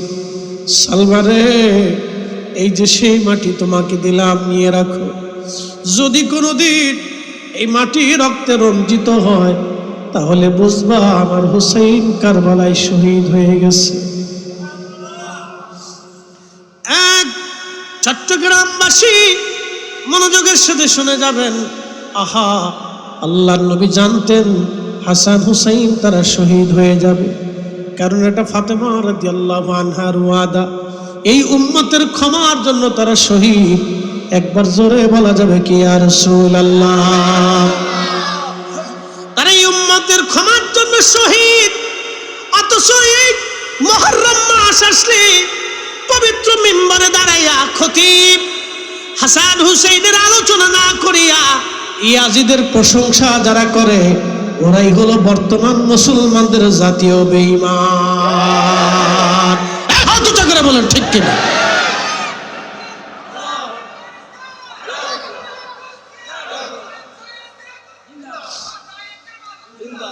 ওরাই হচ্ছে মুসলমানদের জাতীয় বেঈমান। ওরাই ইয়াজিদ ইসলাম বহন করে, আমরা হুসাইন ইসলাম বহন করি। কথা কোন ঠিক কিনা? শুনে যাবেন বন্ধু আমার, খুব মনোযোগ দিয়ে। হযরতে ইমাম হুসাইন রাদিয়াল্লাহু আনহু শহীদ হয়ে যাবেন, এই সংবাদ বহু বছর আগে দেওয়া হয়েছিল। হযরত আলী রাদিয়াল্লাহু আনহু, ইমাম ইবনে কাসির আল বেদায়ের মধ্যে লেখেন, হযরত আলী কাররামাল্লাহু ওয়াজ যুদ্ধের রওনা করলেন। বিশাল সৈন্যবাহিনী নিয়ে তিনি রওনা করেছিলেন সিরিয়ার উদ্দেশ্যে যুদ্ধে। ওনার সাথে 50 থেকে 60,000 সৈন্যবাহিনীর একটা বিরাট বহর ছিল। হযরত আলী কাররামাল্লাহু রওনা হয়ে গেলেন। ইরাকের কারবালার পাশ দিয়ে যাচ্ছিলেন। কারবালার ভিতরে তখন হানজাল গাছ ছিল, হানজাল গাছ। ইমাম ইবনে কাসির লেখেন, হযরত আলী রাদিয়াল্লাহু আনহু যখন এই রাস্তা দিয়ে যান, কারবালায় আসার পরে তিনি তিনার বাহন, তিনার কাফেলাকে দাঁড়া করাইলেন। সমস্ত কাফেলার লোকজন দাঁড়িয়ে গেল। হযরত আলী রাদিয়াল্লাহু আনহু বাহন থেকে নামলেন। বাহন থেকে নেমে হযরত আলী রাদিয়াল্লাহু আনহু তিনি বাহন থেকে নেমে যায় নামাজ নিলেন। হানজাল গাছের পাশে যায় নামাজ বিছিয়ে দিলেন। 2 রাকাত নামাজ পড়লেন। নামাজ শেষ করার পরে হযরত আলী কাররামাল্লাহু হাত বাড়াইলেন। দীর্ঘ সময় তিনি দোয়া করলেন, চোখের পানি ফেলে ফেলে কান্না করলেন। সাহাবীরা বলল, ইয়া আমিরাল মুমিনিন, আপনি এখানে কেন অবতরণ করলেন? আবার এখানে আপনি নামাজও পড়লেন, দোয়া করলেন, কান্না করলেন, বিষয়টা বুঝলাম না। আমিরুল মুমিনিন, আমাদেরকে কিছুই বললেন না, অথচ আপনি এখানে এই কাজ সমাধান করলেন। হযরতে আলী কাররামাল্লাহু ওয়াজ দেখে বললেন, সাহাবী রাসূলগণ, আমার সাথীগণ, আমি আমার রাসূলের পবিত্র জবান মুবারক থেকে শুনেছিলাম এই কারবালায় আমার সন্তান হুসাইন এখানে শহীদ হয়ে যাবে। আমার হুসাইনকে এই কারবালায় তার পরিবার সহ তার সাথীদেরকে এখানে নির্মমভাবে হত্যা করা হবে। শোনো, আমার রাসূল ঠিকানা দিয়েছিলেন এই হানজাল গাছের পাশেই। এই হানজাল গাছের পাশেই আমি 2 রাকাত নামাজ পড়ে আমার হুসাইন তার সাথীদের জন্য দোয়া করে গেলাম, যেন তারা ওই সময় ধৈর্য ধারণ করতে পারে, শাহাদাতের সময় যেন তারা বিচলিত না হয়। আমি আমার হুসাইন এবং তার সাথীদের জন্য আমি দোয়া করে গেলাম। হে আমার সাথীরা, আমি আমার রাসূলের পবিত্র জবান থেকে শুনেছি সাহাবায়ে কেরামের শাহাদাতের পরে, সাহাবায়ে কেরামের শাহাদাতের পরে এই জমিনের সর্বশ্রেষ্ঠ শহীদ যারা হবে, মর্যাদার অধিকারী, তারা হলো এই কারবালায় আমার হুসাইনের সাথে যারা শহীদ হয়ে যাবে। একবার জোরে বলা যাবে কি আল্লাহু আকবার। ওনাদের শাহাদাতকে ছোট করে দেখার কোনো সুযোগ নাই। আগে বাংলাদেশে দেখেছি আমার আর গ্রামগঞ্জের পাড়ায় মসজিদে মুহররম আসলে মাহফিল হতো। কি কথা কন না কেন? আপনাদের এলাকায় তো মাহফিল 10 দিন ব্যাপী হয়, এটা তো চমৎকার লাগে। কিন্তু আমাদের উত্তর দক্ষিণ অঞ্চলগুলিতে আগে দেখতাম মুহররম মাস আসলে এলাকার মানুষ চাল ডাল উঠাইয়া এই মুহররম মাসে তাবারক রান্না করে মিলাদ মাহফিল করত, সোহাদায়ে কারবালার স্মরণে উলামায়ে কেরাম ওয়াজ করত, আর মানুষের চোখের পানি ফেলে ফেলে দোয়া করত। কিন্তু বেদাতের ফতোয়া দিয়ে এইগুলি চলে গেছে। আজকে ইসলাম বড় কঠিন হুমকির মুখে পড়ে গেছে। খুব বুঝাইতেছি আপনাদেরকে, শুনে যান। একটা সময় ছিল আমাদের দেশের মুসলমানেরা জোহরের নামাজের আগে 4 রাকাত সুন্নত পড়ত, জোহরের পরে 2 রাকাত সুন্নত পরে 2 রাকাত নফল পড়ত, আসরের নামাজের আগে 4 রাকাত সুন্নত পড়ত, মাগরিবের পরে 2 রাকাত নফল নামাজ পড়ত, এশার নামাজের আগে 4 রাকাত সুন্নত নামাজ পড়ত। যখন মানুষ লেখাপড়া পারলো, অনেক লেখাপড়া শিখলো, তখন বলল জয়ীফ হাদিস না করলেও চলে, না জয়ীফ হাদিস না করলেও চলে, শয়তানকে পাইছি আমার দুষ্ট ভয় আছে, না করলেও চলে। ফতোয়া হয়ে গেছে। ইমাম হুসেন কারবালায় শহীদ হয়ে গেছিলেন, ওনাদের বিষয়ে এখন আর এত মাতামাতির কিছু নাই। এইগুলি মাহফিল টাফিল জিকির আজকাল না করলেও চলে, বাস ফতোয়া হয়ে গেছে, না করলেও চলে। তো না করলেও চলে যখন ফতোয়া হয়ে গেল, তখন এই উম্মতের চিন্তা হলো না করলেও যেহেতু চলে তো করার দরকার। এইভাবে দিন দিন না করলেও চলে, না করলেও চলে, নামাজের পরে দোয়া না করলেও চলে, এই না করলেও চলে ফতোয়া দি এই উম্মতের অপরিসীম ক্ষতি করা হলো। আজ মুসলমানরা তার মূল ধারা থেকে সরে যাচ্ছে, মুসলমান মূল ধারা থেকে সরে যাচ্ছে, মুসলমান মূল ধারা থেকে সরে যাচ্ছে, মুসলমান মূল ধারা থেকে সরে যাচ্ছে। আজ না করলেও চলে এই একটা কথা বলে উম্মতকে ধ্বংস করার পায় তারা চলেছে। অথচ আমার আল্লাহ এই কথা বলেন না। আল্লাহ কোরআনে বললেন, ফামাইয়ামাল মিসকালা যাররাতিন খায়রান ইয়ারা, অনুপরিমাণ নেকের কাজ যদি তোমরা করো, তারপরও আমি রব্বুল আলামিন তোমাদেরকে বেনিফিট দিয়ে দেব। একবার জোরে বলা যাবে কি মারহাবা? কি পরিমাণ? অনুপরিমাণ নেক কাজ যদি করো আমি আল্লাহ বেনিফিট দিয়ে দেব। আল্লাহ বলে নাই না করলেও চলে। এই কথা শয়তান সৃষ্টি করছে, আল্লাহ সৃষ্টি করে নাই। শয়তান এই কথা চালু করে দিয়েছে না করলেও চলে। আল্লাহ বললেন তোমরা করো, সামান্য অনুপরিমাণ করলেও ফায়দা, আমি আল্লাহ বেনিফিট দিয়ে দিব, প্রতিদান দিয়ে দিব। আর শয়তান এটা চালু করে দিল না করলেও চলে। কথা বুঝেন নাই মনে হয়? আবার বুঝাইতেছি, না করলেও চলে, নামাজের পরে দোয়া না করলেও চলে, মুহররমের মিলাদ মাহফিল না করলেও চলে, লাইলাতুল বরাতের রাত্রিবেলা জাগরত ইবাদত হয় না করলেও চলে, আসরের নামাজের আগে 4 রাকাত সুন্নত না পড়লেও চলে, জোহরের নামাজের পরে 2 রাকাত নফল না পড়লেও চলে, এশার নামাজের আগে 4 রাকাত নফল 4 রাকাত সুন্নত না পড়লেও চলে। এইভাবে ফতোয়া মারতে মারতে মারতে মারতে ফতোয়া মারতে মারতে না পড়লেও চলে, না করলেও চলে, না পড়লেও চলে, না করলেও চলে। এই ফতোয়া মাইরা কোটি কোটি উম্মতকে জিকিরের মাহফিল থেকে সরাইছে, মিলাদের মাহফিল থেকে সরাইছে, দুরুদের মজলিস থেকে সরাইছে, কবর জিয়ারত থেকে সরাইছে, ফাতিহা থেকে সরাইছে, বাবা মার দোয়া থেকে সরাইছে। এইভাবে লক্ষ লক্ষ উম্মতকে ধ্বংসের বুদ্ধি হয়েছে। আল্লাহ বললেন করো, অনুপরিমাণ করলেও নাকি দেব। শয়তান বলল না করলেও চলে। এগুলি সব শয়তানের ষড়যন্ত্র। এই ষড়যন্ত্রের ভিতরে যারা পড়েছে তাদের আগামী দিন ধ্বংস। আহলে সুন্নাত ওয়াল জামাত যতদিন পর্যন্ত জমিনে জিন্দা থাকবে, ততদিন পর্যন্ত শয়তানের এজেন্ডা জমিনে বাস্তবায়িত হতে দেওয়া হবে না। হাত উঁচা করে বলেন ঠিক না বেঠে?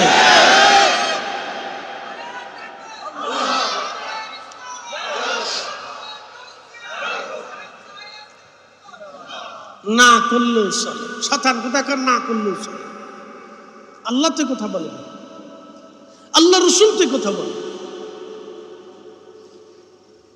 প্রিয় উপস্থিতি হাজিরিন,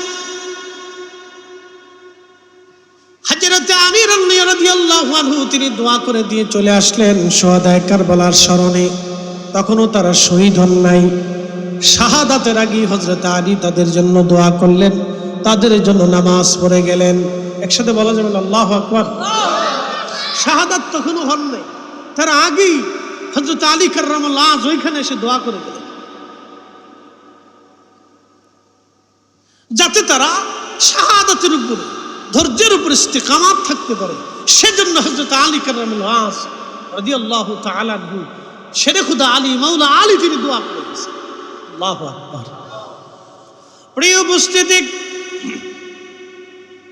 হযরত ইমাম হুসাইন রাদিয়াল্লাহু আনহু কারবালায় শহীদ হবেন সে কথা তিনিও জানতেন, তার পরিবারও জানতেন, আত্মীয় স্বজনরা অনেকেই জানতেন, সাহাবীদের মধ্যে অনেকের জানা ছিল তিনি শহীদ হয়ে যাবেন। আল্লাহর নবী এজন্য সহিহ বুখারীতে একটা হাদিস নবীজি বলতেন, হালাকাতু উম্মতি আলা ইয়াদাই গিলমাতিন মিন কুরাইশ, আমার উম্মত ধ্বংস হবে আমার কুরাইশ বংশের এক যুবকের মাধ্যমে, আমার উম্মত ধ্বংস হবে, আমার উম্মত ধ্বংস হবে, কুরাইশ বংশের এক যুবকের মাধ্যম দিয়ে আমার উম্মত ধ্বংস হয়ে যাবে।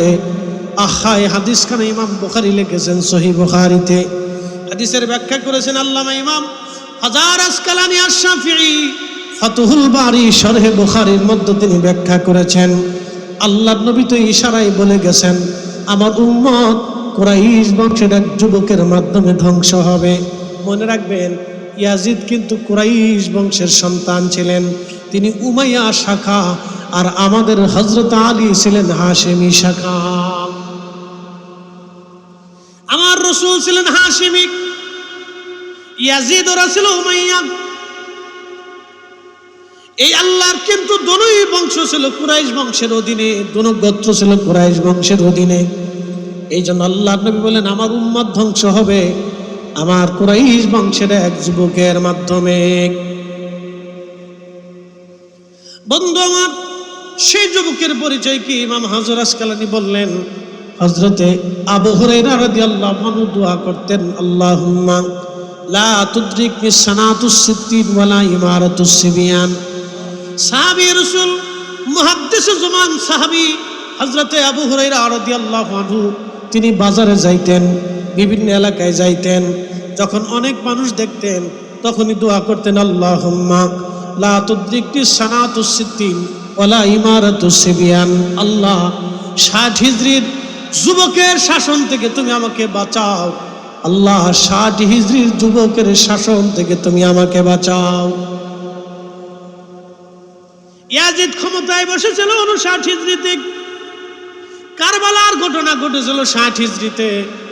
আহা, ইয়াজিদ ক্ষমতায় বসেছিল 59 হিজরিতে, আর কারবালার ঘটনা ঘটেছিল 60 হিজরিতে। বন্ধু আমার, খুব মনোযোগ দিবেন। প্রিয় উপস্থিতি, এই 60 হিজরির যুবক যিনি ছিলেন তিনি ইয়াজিদ হযরতে আবু হুরায়রা রাদিয়াল্লাহু আনহু ইন্তেকাল করেছিলেন 60 হিজরিতে।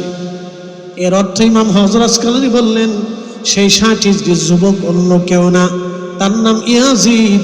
আল্লাহর নবী যার সম্পর্কে ভবিষ্যৎবাণী করে দিয়ে গেছেন তার নাম ইয়াজিদ। অতএব ইয়াজিদের প্রশংসা যারা করবে আমরা মনে করি তারা আল্লাহর নবীর দুশমন। কথা কোন ঠিক কি না? এতে কোনো সন্দেহ আমরা যতদিন বেঁচে থাকবো তার প্রতি লানত দিব। কথা ঠিক কিনা? ওর উপরে লানত দিব। বেঈমান ছিল, তাকে মুসলমান বলা চলে না, এটাকে মুসলমানিত্ব বলা চলে না। কালমা পড়লেই মুসলমান হওয়া যায়। তো তাই যদি হইতো তাই তো বহু মুসলমান দেশে ছিল। কালমা পড়লে কিসের মুসলমান? সে তো ইমানের উপরেই মৃত্যুবরণ করে না, সে বেঈমান ও মুনাফিকের উপরে মৃত্যুবরণ করেছে। প্রিয় উপস্থিতি, হযরত ইমাম হুসাইন রাদিয়াল্লাহু আনহু আজকে 8ম মুহররম 8ম রাত চলে যাচ্ছে। আপনারা বুঝতে পারতেছেন, আহা, আজকের যে 8ম অধিবেশন আমি বয়ান করতেছি আপনাদের এখানে, এই রাত্রিবেলা শহাদায়ে কারবালা, আহা, ইমাম শিবিরে এই রাতে পানি ছিল না, খাবার ছিল না। 7ই মুহররম থেকে পানি বন্ধ করে দেওয়া হয়েছিল। আজকের সেই রজনী, যেই রজনীতে পানিবিহীন এবং ক্ষুধার্ত অবস্থায় আহলে বাইতে রাসূলগণ রাত্রি যাপন করেছিলেন। ছোট্ট বাচ্চাকে পানি দেওয়া হয় নাই, 9 মুহররমে পানি দেওয়া হয় নাই, 10ই মুহররমেও তাদেরকে পানি দেওয়া হয় নাই। চট্টগ্রামবাসী খুব মনোযোগ দিবেন। আজকে 8ই মুহররম রজনী চলতেছে, যারা রোজা রাখবেন তারা আজকে রাত্রিবেলা সেহরি খেয়ে রোজা রাখতে পারেন। যারা রোজা রাখবেন আজকে রাত্রিবেলা সেহরি খেয়ে তারা রোজা রাখবেন। 2টা রোজা রাখবেন। আল্লাহর নবী বললেন, আমার উম্মত আফজালুস সিয়াম, সর্বশ্রেষ্ঠ রোজা বাদা রমাদান, রমজানের পরে সবচেয়ে দামি রোজা, শ্রেষ্ঠ রোজার নাম শাহরুল্লাহিল মুহাররম, রাওয়াহু মুসলিম। আল্লাহর নবী বললেন, মাহে রমজানের পরে সবচেয়ে দামি রোজার নাম মুহররমের রোজা, 9 তারিখ আর 10 তারিখ। 2টা রোজা তোমরা রাখবে আমার উম্মতেরা। মুহররমের রোজা হলো মাহে রমজানের পরে সবচেয়ে দামি রোজা। একসাথে বলবেন আল্লাহু আকবার। আল্লাহ রাসূল রোজা শিখিয়ে দিয়েছে, তোমরা রোজা রাখবা। কিন্তু শিয়া যারা, তারা পিঠ কাটি, তাজিয়া করে, আরো আনুষঙ্গিক ঘোড়া গাদা পিটাইয়া তারপরে তারা গান বাদ্য বাজায়া নর্তন কীর্তন করে। এগুলি ইসলামে হারাম। ইসলামে কি না? জোরে বলেন ইসলামে কি? আরো জোরে বলেন ইসলামে কি? ঘোড়া বানাইয়া পুতুল বানাইয়া নাচানাচি করে, নর্তন কীর্তন করে, শরীর চাপে, পিঠ কাটে, রক্ত ঝরা, ইসলামে কি হারাম। ইসলাম এটাকে সমর্থন করেন নাই, রাসূল নিষেধ করেছেন। আল্লাহ রাসূলের নিষেধ আছে, তোমরা চুল ছেড়বে না, মানুষ মারা গেলে চুল ছেড়বে না, কাপড় ছেড়বে না, বুক চাপড়াবে না, হাই হতাশ করবে না। মনে রাখবে, যিনার ইচ্ছায় পৃথিবীতে আসছে, যিনার ইচ্ছায় আল্লাহ, যিনার ইচ্ছায় আল্লাহ তাকে নিয়ে চলে গেছেন। এখানে কারোই আমাদের হাত নাই, না আপনার হাত, না আমার হাত, রবের হাত। যিনি দিয়েছেন তিনি নিয়েছেন। এই জন্য শরীর চেপড়ানো যাবে না, শরীর কাটা যাবে না, কর্তন মর্তন করা যাবে না। শিয়ারা যেভাবে করে থাকে এগুলি ইসলাম কখনোই সমর্থন করে না। অধিক বাড়াবাড়ি তারা করে থাকে, পুতুল বানায়, ঘোড়া বানায়, এটারে সাজায় গুজাইয়া তারপরে মিছিল বের করে, এরপরে আরো আনুষঙ্গিক নাচানাচি করে, গান করে, সুরে সুরে গান বাদ্য করে। এগুলি ইসলাম কখনোই সমর্থন করে না। না হুসাইনি, না হুসাইনি ইসলাম, না রাসূলের সাহাবে کرام, না আহলে বাইত রাসূলের কোন সদস্যগণ জীবনে কোনোদিন করেছে, কোনো প্রমাণ আজও পর্যন্ত কোনো প্রমাণ নেই। তবে হ্যাঁ, তারা শরীয়ত মারফত কিছু কাজ করেছিলেন যেটা তারিখের মধ্যে পাওয়া যায়। প্রিয় উপস্থিতি, শরীয়ত ভিত্তিক কিছু কাজ আছে যেগুলি আজকের এই মাহফিল, মারহাবা বলবেন না, আজকের একটা মাহফিল, এই মাহফিলটা শরীয়ত ছিল। এরপরে তিনাদের স্মরণে গরিব মানুষদেরকে খাওয়ানো অথবা দান সদকা করা, তিনাদের মহাব্বতে মাদ্রাসা তৈরি করা, এতিমদেরকে খাওয়ানো, এগুলি উত্তম কাজগুলি আপনারা করতে পারেন, কোনো নিষেধ নাই। কারণ আল্লাহ বলছেন, সামান্য পরিমাণ নেকের কাজ যদি করো, আমি রব্বুল আলামিন তার বেনিফিট তোমাকে দিয়ে দিব, প্রতিদান আমি আল্লাহ তোমাকে দিয়ে দিব। আহলে বাইতে রাসূল ইমাম হুসাইন এই 8ম রাত মুহররম কারবালায় উপস্থিত ছিলেন। সেদিন পানিবিহীন, পানির যে কত যন্ত্রণা এটা যদি বুঝতে চান তো আপনি সৌদি আরব যাবেন। প্রচন্ড গরম। গত বছর আমি হজে ছিলাম, এই হজের আগের বছর, গত বছর হজে ছিলাম, আমার চোখের সামনে আরাফাতের মাঠে এক হাজী মারা গেল। আহা, পানি পর্যন্ত যত পানি খাবেন পানি বের হয়ে যায়, এত প্রচন্ড গরম। আরাফা থেকে হেঁটে হেঁটে মুজদালিফা হয়ে একবারে মিনা হয়ে জমারাতে শয়তানরে পাথর মেরে একবারে হাঁটতে হাঁটতে হেরে আসলাম। তাওয়াফ করলাম, তাওয়াফ করে সাই করে, তাওয়াফ করে ফরজ তাওয়াফ করে এরপরে আমি হালাল হলাম। একেবারে হাঁটতে হাঁটতে আগের দিন সন্ধ্যা রওনা দিয়ে পরের দিন জোহর পর্যন্ত একটানা হেঁটেছিলাম। শরীরের যত পানি খাইছিলাম সব পানি কাপড়ের সাথে বের হয়ে গিয়েছিল। বিশ্বাস করেন, এই নর্মাল পানিতে কলিজা ঠান্ডা হয় না। ওই সময় প্রচণ্ড ঠান্ডা পানি খাইলে কলিজা কোনো রকম ঠান্ডা লাগে, ভালো লাগে। কারণ শুধু এমন আবহাওয়া নাকের ভিতর দিয়ে ঢুকে আপনার কলিজা পর্যন্ত শুকাই দিয়ে ফেলে। সৌদি আরবের আবহাওয়া শুষ্ক আবহাওয়া, কলিজা পর্যন্ত শুকায় যায়, আপনার নাক শুকিয়ে যাবে, আপনার ঠোঁট শুকিয়ে যাবে, আপনার কলিজা লাঞ্চ পর্যন্ত শুকায় দেয়, এমন কঠিন আবহাওয়া। এই জন্য এই দেশে বেশি পরিমাণে পানির দরকার।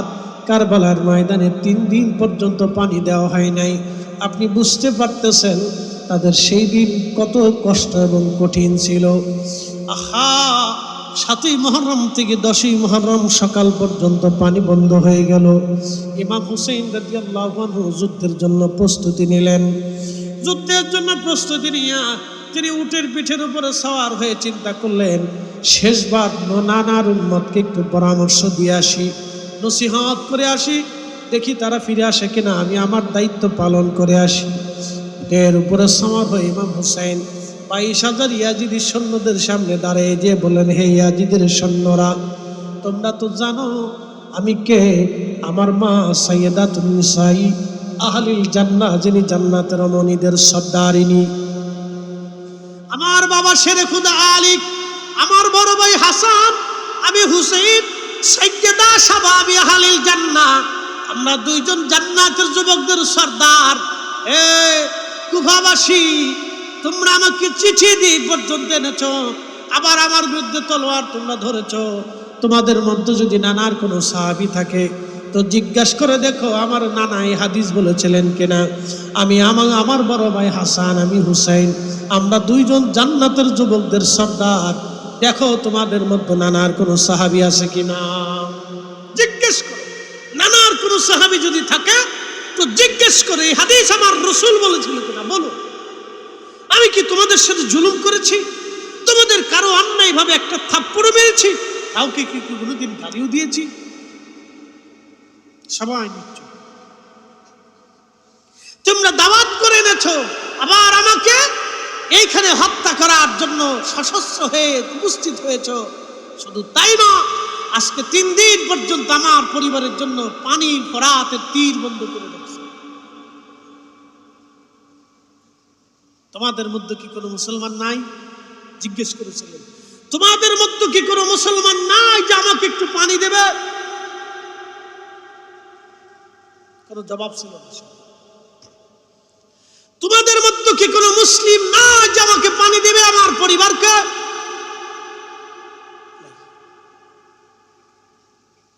22,000 কালমা পড়লে বলা মুসলমান দাঁড়িয়ে আছে।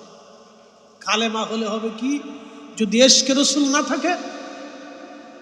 টুপি মাথায় দিয়ে হলে হবে কি যদি ইশকে রাসূল না থাকে? সিজদার মধ্যে পড়ে হলে হবে কি যদি ইশকে রাসূল না থাকে? হজের তাওয়াফ করে হবে কি যদি ইশকে রাসূল না থাকে? জিকিরের মজলিসে বসে হবে কি যদি ইশকে রাসূল না থাকে? যাকাতের মজলিসে যাকাত প্রদান করে হবে কি যদি ইশকে রাসূল না থাকে? কোরআন তেলাওয়াত করে হবে কি যদি ইশকে রাসূল না থাকে?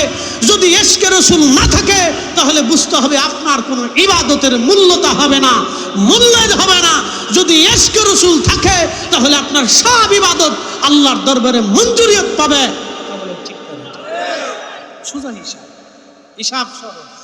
তোমাদের মধ্যে কি কোনো মুসলিম নাই আমাকে একটু পানি দেবে? জবাব ছিল না। আপনি শুনলে আরো আশ্চর্য।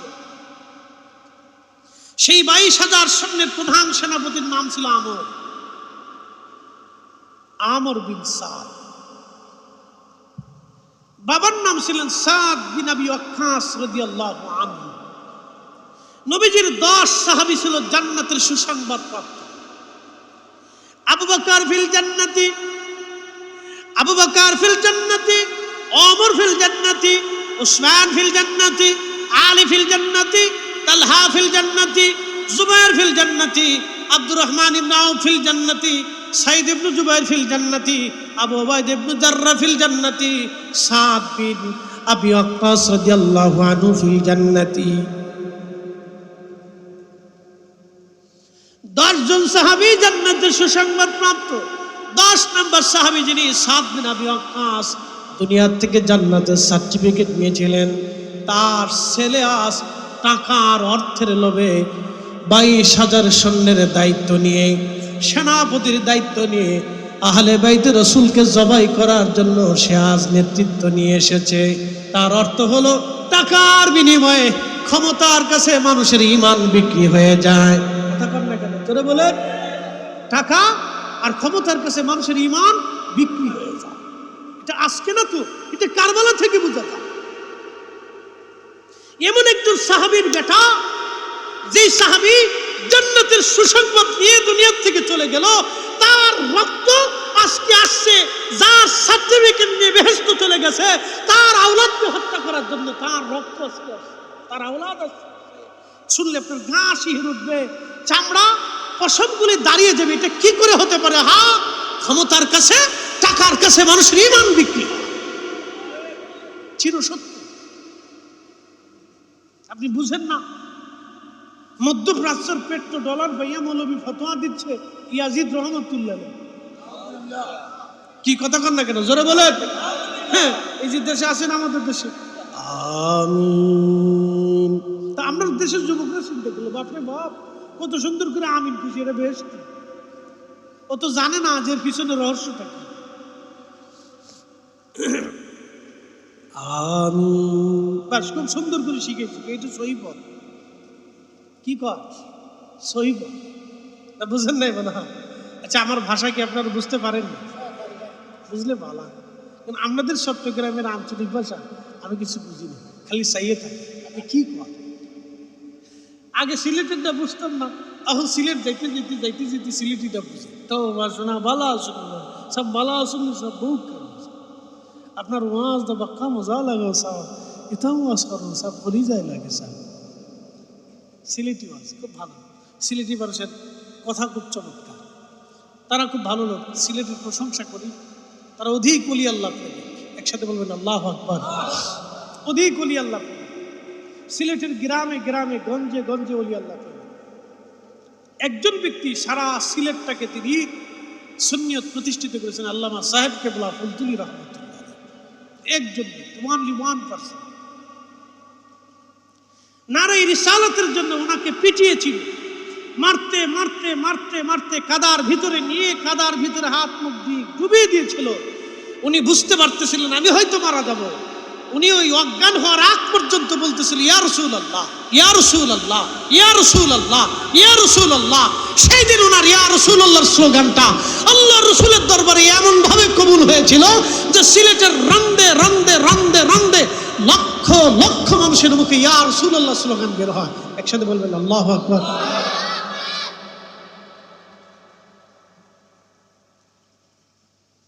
প্রিয় উপস্থিতি, এই জন্য হুসেইনি চেতনা আমাদের মধ্যে থাকতে হবে, আত্মবিশ্বাস থাকতে হবে, মজবুত মজবুত আত্মবিশ্বাস থাকতে হবে। মনে রাখতে হবে আমরা ওলি আল্লাহ পন্থীরা অরিজিনাল।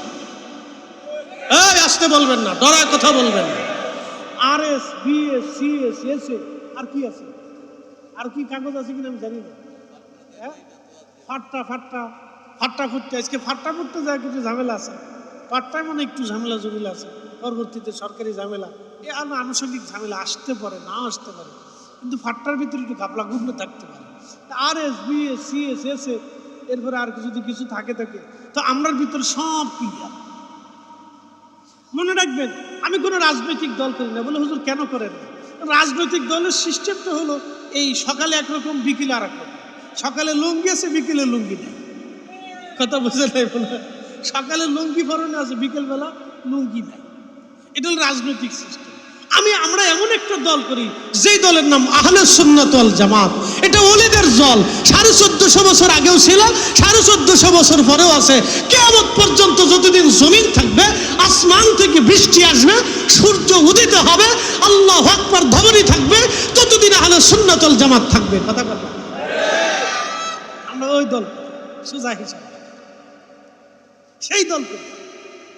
আপনার ভালো লাগলে করেন, না করলে চলে যান। এই দল কিয়ামতের ময়দানে কথা বলে, কি বুঝেন নাই মনে হয়? কিয়ামতের ময়দানে কি বলবে? কথা বলবে এই দল আহলে সুন্নাত ওয়াল জামাত। কিয়ামতের ময়দানে কথা বলবে, তুমি কি আহলে সুন্নাত ওয়াল জামাত ছিলে? যদি থাকো তো আরশে মুআল্লার নিচে আসো, আর যদি না থাকো সুহকান সুহকান, দূর হ দূর হ। আমি রাসূলের দরবারে তোর কোনো জায়গা নাই। আপনি ঠিক বললেও ঠিক, না ঠিক বললেও ঠিক, মানলেও ঠিক, না মানলেও ঠিক, এটাই ঠিক। আহলে সুন্নাত ওয়াল জামাতই ঠিক, মানলেও ঠিক, না মানলেও ঠিক, আপনি বিশ্বাস করলেও ঠিক, না করলেও ঠিক। আপনার বিশ্বাস আর অবিশ্বাস দিয়ে আহলে সুন্নাত ওয়াল জামাত চলে না। আহলে সুন্নাত ওয়াল জামাত আল্লাহর রাসূলের তরিকায় চলে, সাহাবে কিরামের তরিকায় চলে। আউলিয়া কিরাম যে রাস্তা বাতলাই দিয়ে গেছে, আহলে সুন্নাত ওয়াল জামাতের রাস্তাই সেটা। ওলির দল আল্লাহর দল, ওলির দল নবীর দল, এটাই হিজবুল্লাহ হুমুল গালিবুন। এ দল কিয়ামত পর্যন্ত বিজয়ী হতে থাকবে। কিয়ামত পর্যন্ত পৃথিবীর সমস্ত শক্তি চেষ্টা করবে এই জামাতকে নিবৃত করতে পারবে চিরসত্য। মানে আপনারা একিনে ধরলে আসেন, না ধরলে নাই, কোনো সমস্যা নেই। একিনে যদি ধরে তো আসেন, না আসলে কোনো সমস্যা নেই। কারণ পৃথিবীতে 800 কোটি মানুষের ভিতরে 600 কোটি অমুসলিম। তারা সবাই মিলেও চেষ্টা করলেও মুসলমান পৃথিবী থেকে মিটাইতে পারবে না। সবাই মিলে চেষ্টা করলেও পারবে না, অসম্ভব, এটা পারবে না। কিয়ামতের আগে তারা চেষ্টা করবে, মুসলমান বহু হত্যা হবে, তারপরে আল্লাহ ইমাম মাহাদিকে দুনিয়াতে পাঠাবে। এমন বাটাম চালান দিবে যেই বাটাম চালান তাদের 14 গোষ্ঠীর জীবনে খাইবে। এক বাটাম চালানে সারা পৃথিবীর কাফের কুফার যেখানে ছিল সব মুসলমান হয়ে যায়, কালমা পরে সব তারের মতো সোজা হয়ে যায়। আল্লাহ রসুল বললেন, ও আমার উম্মত, আমার মাহাদি আমার হাসান হুসাইনের রক্তের মাধ্যমে দুনিয়াতে আসবে। একসাথে বলবেন আল্লাহু আকবার। আরো জোরে বলবেন না, আরো জোরে। আমার হাসান হুসাইনের রক্তের মাধ্যমে মাহাদি দুনিয়াতে আসবে। হাসান হুসাইনের রক্তের মাধ্যমে মাহাদি দুনিয়াতে আসবে। ইমাম হোসেন জয়নুল আবিদিন, ইমাম মুহাম্মদ বাকের, ইমাম জাফর সাদেক, ইমাম মুসা কাজেম, এইভাবে পর্যায়ক্রমে রসুলের আওলাদ আওলাদ আওলাদ হয়ে রক্ত রক্ত রক্ত রক্ত হয়ে মাহাদি দুনিয়াতে আসবে। গতানুগতিক পৃথিবীর রাষ্ট্র ব্যবস্থা, অর্থনৈতিক ব্যবস্থার ভিতরে তারা থাকবে না। তারা আরবের মরুভূমির ভিতরে, মরুদ্যানে মরুভূমির ভিতরে বসবাস করবে। উট দুম্বা ছাগল ভেড়া বকরি চড়াবে। 40 বছর পর্যন্ত ইমাম মাহাদি মনে হবে তিনি একেবারে সহজ সরল, লেখাপড়া করবে না, কোনো মক্তবেও না, কারো কাছ থেকে একটা কলম বিদ্যাও শিখবে না, কোনো মাদ্রাসায়ও যাবে না, শুধু ছাগল চড়াবে। 40 বছর ছাগল চড়াবে। 40 বছরের রাত শেষ, ওই রাত্রে ইমাম মাহাদির কালবের ভিতরে আমার রব আমার আল্লাহ সমস্ত এলেমকে আমার আল্লাহ ঢুকে। নাচতে বলে, আরো জোরে বলে। হ্যাঁ, এই জন্য হুসাইনি রক্ত সহজ করে দেখবে। কারবালার শাহাদাতটাকে সহজ করে দেখার কোনো সুযোগ নেই। যারা সুযোগ খুঁজে সব দুশ্মন, সব এজিদের পিতা। প্রিয় উপস্থিতি হাজিরিন, হযরত ইমাম হুসেন রাদিয়াল্লাহু আনহু কারবালায় উপস্থিত হয়ে সবাইকে আহ্বান করলেন, কিন্তু কোনো আহ্বানে কাজ হলো না। সেনাপতি আমর একটা বর্ষা নিক্ষেপ করলেন। সেনাপতি আমর, যার কথা বলছিলাম, জান্নাতি সাহাবীর সন্তান সেনাপতি আমর একখানা বর্ষা নিক্ষেপ করে বলেন, হুসাইন সাক্ষী দেখো, আমি সবার প্রথমেই তোমার দিকে বর্ষা নিক্ষেপকারী। ইমাম হুসেন জবাব দিলেন, হে আমর, কিয়ামতের ময়দানে তুমিও আমি নানার সামনে দাঁড়াবে, আমিও আমার নানার সামনে দাঁড়াবো। সেই দিন সাহাবীরাও আমার রসুলের সামনে দাঁড়াবে, আমরাও রসুলের সামনে দাঁড়াবো। সেই দিন তুমি জানবে কে হক, আমিও জানবো কে হক। সেদিন তুমিও জানবে কে সত্যবাদী, কে আর মিথ্যাবাদী। তবে তৈরি থাকো আমর, সেই কিয়ামতের ময়দানে তোমার সাথে আমার দেখা হবে। আমি সেই দিন সাক্ষী দেব, কারবালার ময়দানে তুমি আমার দিকে প্রথম বর্ষা নিক্ষেপকারী আমার রসুলের সামনে সেই দিন আমি সাক্ষ্য দিব। আমি তোমার জন্য সাক্ষী হয়ে রইলাম। বলেন তো একবার, ইমাম হুসেন যার বিরুদ্ধে সাক্ষ্য দাঁড়াইলো, পৃথিবীর আর কেউ রইল না তাকে নাজাত দেওয়ার জন্য। আছে কোনো বাপের বেটা? আন আওলাদের রাসূল যার বিরুদ্ধে সাক্ষ্য মেহশরের মাঠে দিবে, তাকে তরানোর মতো আর কেউ, তার জিন্দিগি শেষ হয়ে যাবে। অর্থ আর ক্ষমতা, টাকার জন্য। হযরত ইমাম হুসেন চলে আসলেন। মাত্র ৭২ জন সঙ্গী। একেবারে ডান পাশে আব্বাস আলামদার রাদিয়াল্লাহু আনহু কালেমার পতাকা হাতে দিয়ে বললেন, আব্বাস, এই নানার দেওয়া পতাকা তোমার হাতে তুলে ধরলাম। আব্বাস আলামদার, জীবন দিবি না আব্বাস, কিন্তু কালেমার পতাকা জমিনে পড়তে দিবি না। আব্বাস আলামদার, জীবন দিবি, নানার দেওয়া কালেমার পতাকা জমিনে যেন ভুলণ্ঠিত না হয়। আব্বাস আলামদার জবাব দিল, ভাইজান, জীবন চলে যাবে, রসুল করিমের নানার কালেমার পতাকা আমি আব্বাস আলামদার জমিনে ভুলণ্ঠিত হতে দেব না। মাত্র ৭২ জনের সঙ্গে তারা যুদ্ধ করলো। ৭২ জনের সঙ্গে যুদ্ধে তারা পেরে উঠে নাই। ৭২ জনের সঙ্গে যুদ্ধে তারা পেরে উঠে নাই। তখন সেনাপতি আমর বলল, আমরা মল্ল যুদ্ধ করতে চাই, এক এক করে যুদ্ধ করব। হযরত ইমাম হুসাইন বুঝতে পারলেন তারা মল্ল যুদ্ধ করে এক একজনকে শহীদ করবে। ইমাম হুসাইন বললেন, আমি রসুলের আওলাদ, আমার শরীরে হযরত আলীর রক্ত প্রবাহিত হয়, আমি তোমাদের কথায় রাজি হলাম, কারণ আমি ভয় পাই না। আমি জানি এই জমিনে আমরা সবাই শহীদ হয়ে যাব, শাহাদাতের জন্য আমরা এসেছি। আহা, সেই দিন কারবালার ময়দানে ইমাম হুসাইন রাদিয়াল্লাহু আনহু প্রচন্ড যুদ্ধ শুরু হয়ে গেল। যুদ্ধ চলতে লাগলো। যুদ্ধে এক এক করে শহীদ হতে হতে অনেকে শহীদ হয়ে গেল। আব্বাস আলামদার রাদিয়াল্লাহু আনহু একেবারে শেষ প্রান্তে তিনি চলে আসছেন। আব্বাস আলামদার রাদিয়াল্লাহু আনহু একেবারে শেষ প্রান্তে তিনি চলে আসছেন। যুদ্ধ একেবারে শেষ। শুধু বেঁচে আছে হযরত আলী আসগর রাদিয়াল্লাহু আনহু এবং শুধু বেঁচে আছে হযরত জয়নুল আবিদিন ইমাম হুসাইন। আর মাত্র আব্বাস আলামদার একা তিনি কালেমার পতাকা নিয়ে ইমাম হুসাইন রাদিয়াল্লাহু আনহুর সামনে দাঁড়িয়ে গেলেন। দাঁড়িয়ে বলতেছিলেন, হযরত ভাইজান আমার, যদি আপনি ইজাজত দেন আমাকে একটা মশক দিয়ে দেন, এই মশকখানা নিয়ে আমি কারবালার ময়দানে উপস্থিত হতে চাই। আমি ফরাত নদী থেকে পানি আনতে যাব, কারণ জয়নুলের কান্নার আওয়াজ, হযরতে আলী আসগরের কান্নার আওয়াজ আমার কলিজায় বারবার বিধে আসতেছে। শাহাদাতের চাইতে বেশি কষ্ট আমার বেশি অন্তরে লাগতেছে গো। ওগো আমার হুসাইন, অনুমতি দেন, আমি ফরাত নদী থেকে পানি নিয়ে আসি, আমাকে একটা মশক দেন। এবং হুসাইন বলেন, আব্বাস, তুমি যদি পানি আনতে যাও আমি জানি ওরা তোমাকে শহীদ করে দিবে। বলে, ভাইজান, শাহাদাতের জন্যই তো আসছি, জীবন নিয়ে ফিরে যাওয়ার জন্য তো এখানে আর আসি নাই। পানির মশক নিয়ে আব্বাস আলামদার ফরাত নদীর তীরে যা দেখলেন হাজার হাজার সৈন্যরা ফরাত নদীর তীর ব্যারিকেড দিয়ে দাঁড়িয়ে আছে। জিজ্ঞেস করলেন, হে ইয়াজিদের সৈন্যরা, তোমাদেরকে প্রশ্ন করব, জবাব দাও, তোমরা মুসলমান না খ্রিস্টান? ওরা সেই দিন জবাব দিল, আমরা এখানে যারা দাঁড়িয়ে আছি সবাই মুসলমান। আমরা যারা এখানে দাঁড়িয়েছি আমরা সবাই মুসলমান। হে ইয়াজিদের সৈন্যরা, যদি তোমরা মুসলমানিত্ব দাবি করো তাহলে তোমরা শোনো, আমার ইয়া হুসাইনের জন্যই মশক এনেছি, এক মশক পানি দিয়ে তুমি নবীর পরিবারের কলিজা ঠান্ডা করো। সেই দিন ওরা জবাব দিল, হে আব্বাস আলামদার, জীবন নিয়ে তুমি ফিরে চলে যাও। আব্বাস রে, যদি বেঁচে থাকতে চাও কারবালা থেকে পালিয়ে চলে যাও, তোমাকে ছেড়ে দেব, কিন্তু ইমাম পরিবারে কোনো পানি যাবে না। এই ফরাত নদীর পানি হুসাইনের শিবিরে কখনো যাবে না।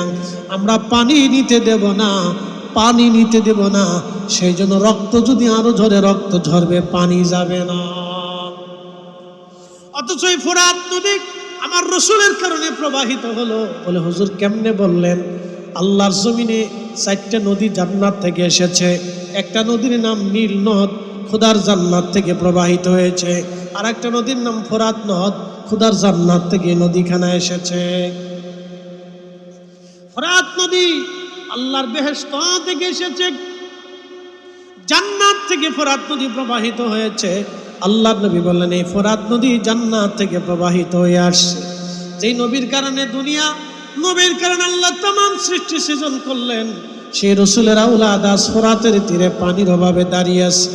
আহা, যে নবীর কারণে ফরাত নদী প্রবাহিত হয়, সেই রসুলের আওলাদ আজ পানির জন্য ফোরাতের তীরে দাঁড়িয়ে আছে। জীবনের অনেক বড় পরীক্ষা ছিল ওনার জন্য, এটা অনেক বড় পরীক্ষা, অনেক বড় ধৈর্য, অনেক বড় ধৈর্য। আহলে বাইতে রসুলের অনেক বড় ধৈর্য। হযরত ইমাম হুসাইন রাদিয়াল্লাহু আনহু তাঁবুর ভিতরে আব্বা সালামদার বললেন, পানি যদি না দাও তাহলে বুঝতে পারছি তলোয়ারবিহীন কোনো ফয়সালা আজ হবে না। হযরত ইমাম হুসাইন রাদিয়াল্লাহু আনহু তিনার আব্বা সালামদার প্রধান সেনাপতি, অত্যন্ত বীর মুজাহিদ ছিলেন। প্রচন্ড যুদ্ধ লেগে গেল কারবালার ময়দানে, ফোরাতের তীরে তিনি একা লড়াই করতেছিলেন। শত শত ইয়াজিদের সৈন্যদেরকে জাহান্নামে পাঠাইয়া হাজার হাজার সৈন্যদের ব্যারিকেড ভেঙ্গে তিনি একা ফোরাত নদীর মধ্যে ঝাঁপিয়ে পড়লেন। একবার জোরে বলা যাবে আল্লাহু আকবার। বুঝতে পারতেছেন যে একা হাজার হাজার সৈন্যদের ব্যারিকেড ভেঙ্গে লড়াই করতে করতে তিনি ফোরাতের মধ্যে ঝাঁপিয়ে পড়লেন। কেমন বীর যোদ্ধা ছিল, কঠিন উদ্যমী সাহসী সন্তান, হাশিমি রক্তের ধারা, আহলে বাইতে রাসূল, রাসূলের বংশের রক্ত কত দামি রক্ত আপনি একটু চিন্তা করেন।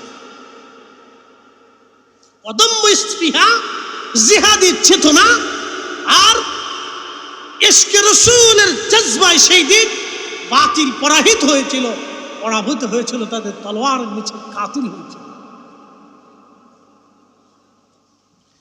হযরত ইমাম হুসাইনের সাথী হযরত আব্বাস সালামদার রাদিয়াল্লাহু তাআলা আনহু তিনি ফোরাতের মধ্যে ঝাঁপিয়ে পড়লেন।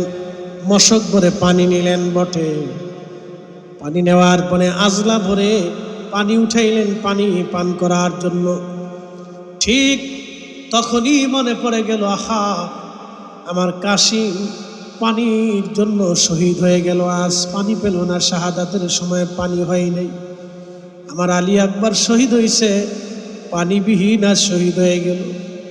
আমার সাথীরা কারবালার ময়দানে পানিবিহীন শহীদ হয়ে ঘুমিয়ে আছে। আমার আলী আসগার পানির জন্য 3 দিন কান্নাকাটি করতেছে, তার কান্না বন্ধ হয় না। জয়নুল আবেদিন অসুস্থ হয়ে বিছনায় পড়ে আছে, এক ফোঁটা পানি তার মুখে দেওয়া যায় নাই। আমার হুসাইন পানিবিহীন, সন্তান হারা, আপনজন হারা, ধৈর্যের পাহাড় হয়ে দাঁড়িয়ে আছে। আমি আব্বা সালামদার কি করে একা একা পানি পান করব? পানি না নিয়ে, পানি না পান করাইয়া আমি নিজেও আজ পানি পান করব না। এই কথা মনে করে আব্বা সালামদার হাতের মধ্য থেকে পানি রাজলা পানি ছেড়ে দিলেন। পানির মশকখানা কাঁধে ঝোলাইয়া বীর উদ্যমে ঘোড়ার পিঠে চড়ে আবার যুদ্ধ শুরু করলেন।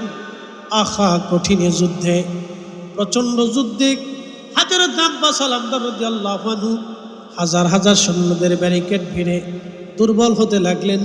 শরীরে আঘাতের পর আঘাত লাগতে লাগলো। বেঈমানরা পিছন দিক থেকে ওনার ডান হাতখানা আঘাত করলো তলোয়ার দিয়ে। তলোয়ারে আঘাতে ডান হাত কেটে দ্বিখণ্ডিত হয়ে আলাদা হয়ে পড়ে গেল। ডান হাত পড়ে গেল আব্বাস সালামদারের। আহা রক্তের ফোয়ারা চলতে লাগলো। হাতের মায়া করেন নাই, জীবনের মায়া তিনি করেন নাই। এক হাত দিয়ে, বাম হাত দিয়ে পানির মশকখানা চেপে ধরে এক হাত দিয়ে তিনি যুদ্ধ করতেছিলেন। আব্বাস সালামদার এক হাত দিয়ে তিনি যুদ্ধ করতেছিলেন। ডান হাত থেকে রক্তের ফোয়ারা চলতেছিল। হাতের দিকে তাকান নাই, জীবনের দিকে তাকান নাই। একটাই চিন্তা, এই পানি ইমাম পরিবারে আমাকে পৌঁছাইতেই হবে। যে কোনো মূল্যেই পানি ইমাম হুসাইনের পরিবারের মধ্যে পৌঁছাইতেই হবে।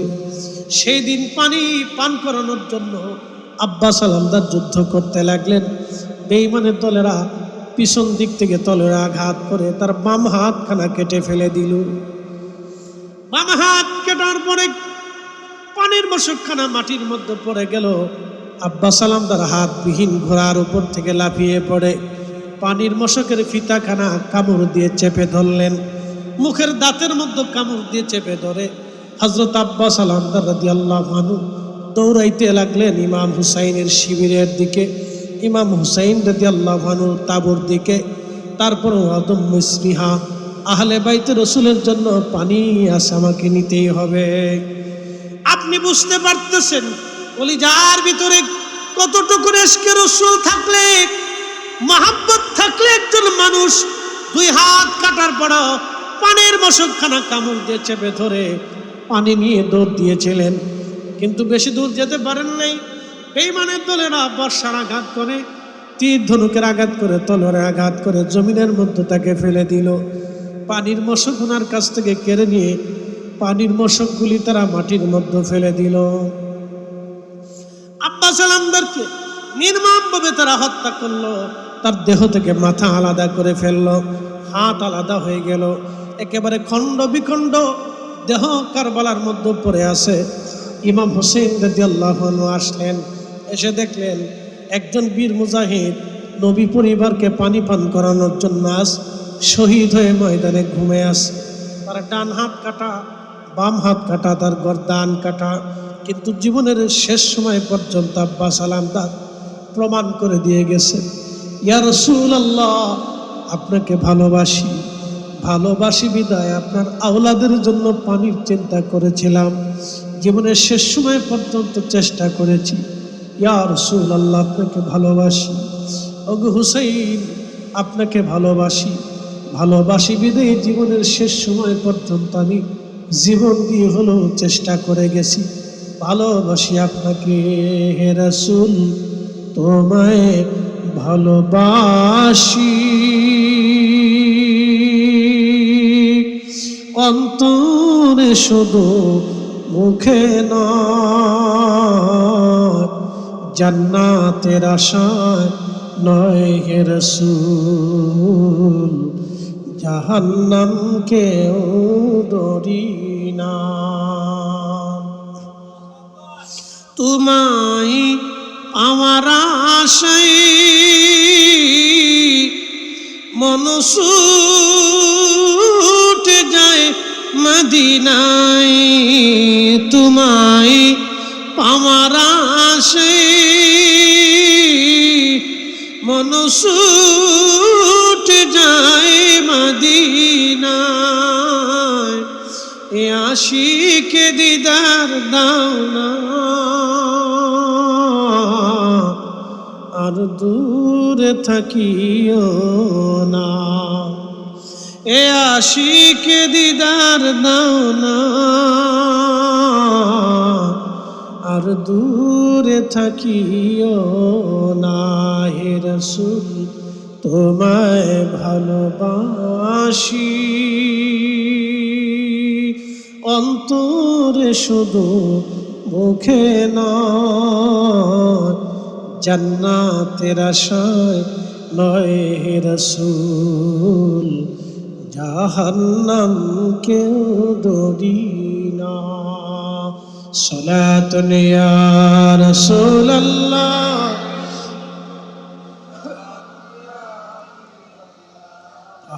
সালাতুন ইয়া রাসূলুল্লাহ, আলাইকুম সালামুন ইয়া হাবিবাল্লাহ, খবর লও ইয়া রাসূলুল্লাহ, খবর লও मेरे मौला मेरे आका, खबर लो। सलातुन या रसूल अल्लाह, अलैकुम सलामुन या हबीब अल्लाह। ইমাম হুসাইন খণ্ড বিখণ্ড দেহগুলি কোলের মধ্যে তুলে ধরে জড়িয়ে নিয়ে চলে গেলেন। শহীদদের কাতারের মধ্যে তাকে শোয়ায় রাখলেন। আহা, সেই দিনটা কত কঠিন ছিল। যদি কোরআন আপনি বুঝেন, কোরআনের দিকে যদি আপনি তাকান, আল্লাহ বললেন, আল্লাহ রাব্বুল আলামিন বলেন, ওয়ালা নাবলুওয়ান্নাকুম বিশাইয়্যিম মিনাল খাউফি ওয়াল জুই ওয়া নাকসিম মিনাল আমওয়ালি ওয়াল আনফুসি ওয়াস সামারাত। তোমাদেরকে পরীক্ষা করব, ভয় দিয়ে জীবন তোমাদের কেড়ে নিয়ে, শস্য শ্যামলগুলি ধ্বংস করে দিয়ে, তোমাদের অভাব অনিযোগ দিয়ে, টর্নেডো সাইক্লোন দিয়ে, তোমাদের উপরে নানান মুসিবত চাপাই দিয়ে আমি আল্লাহ পরীক্ষা করব। ওয়াবাশশিরিস সাবিরিন, হাবিব উম্মতকে জানান তাদের জন্যই সুসংবাদ, এই কঠিন সময়ে যারা আমি আল্লাহর উপরে সবর করে। সবর, ধৈর্য যদি দেখতে চান ইমাম হুসাইনের দিকে তাকান, ধৈর্যের পাহাড় ইমাম হুসাইনের দিকে তাকান। আহা, ইব্রাহিম খলিলুল্লাহ তিনি তেনার সন্তান ইসমাইল আলাইহিস সালামকে কুরবানি দিতে মিনায় নিয়ে গেলেন। কুরবানি দেওয়ার আগে হযরত ইসমাইল ডেকে বলেন, আব্বাজান আপনি তো আমাকে কুরবানি করবেন, কিন্তু আপনি যদি আমার চেহারার দিকে তাকান আপনার মনে বড় মায়া লাগতে পারে। আমার দিকে তাকান, অ্যাটেনশন প্লিজ, এই কথাটা খুব গুরুত্বপূর্ণ, বুঝে যাবে। ইমাম হুসেইন কারবালায় সন্তান কুরবানি করেছেন। সৈয়দুল ইব্রাহিম আলাইহিস সালাম সন্তান কুরবানি করার জন্য মিনাতে ইসমাইল আলাইহিস সালামকে নিয়ে গেছেন। ইসমাইল আলাইহিস সালাম তখন বলতেছিলেন, ফালাম্মা বালাগা মাহুস সাইয়া ক্বালা ইয়া বুনাইয়া ইন্নী আরা ফিল মানাম।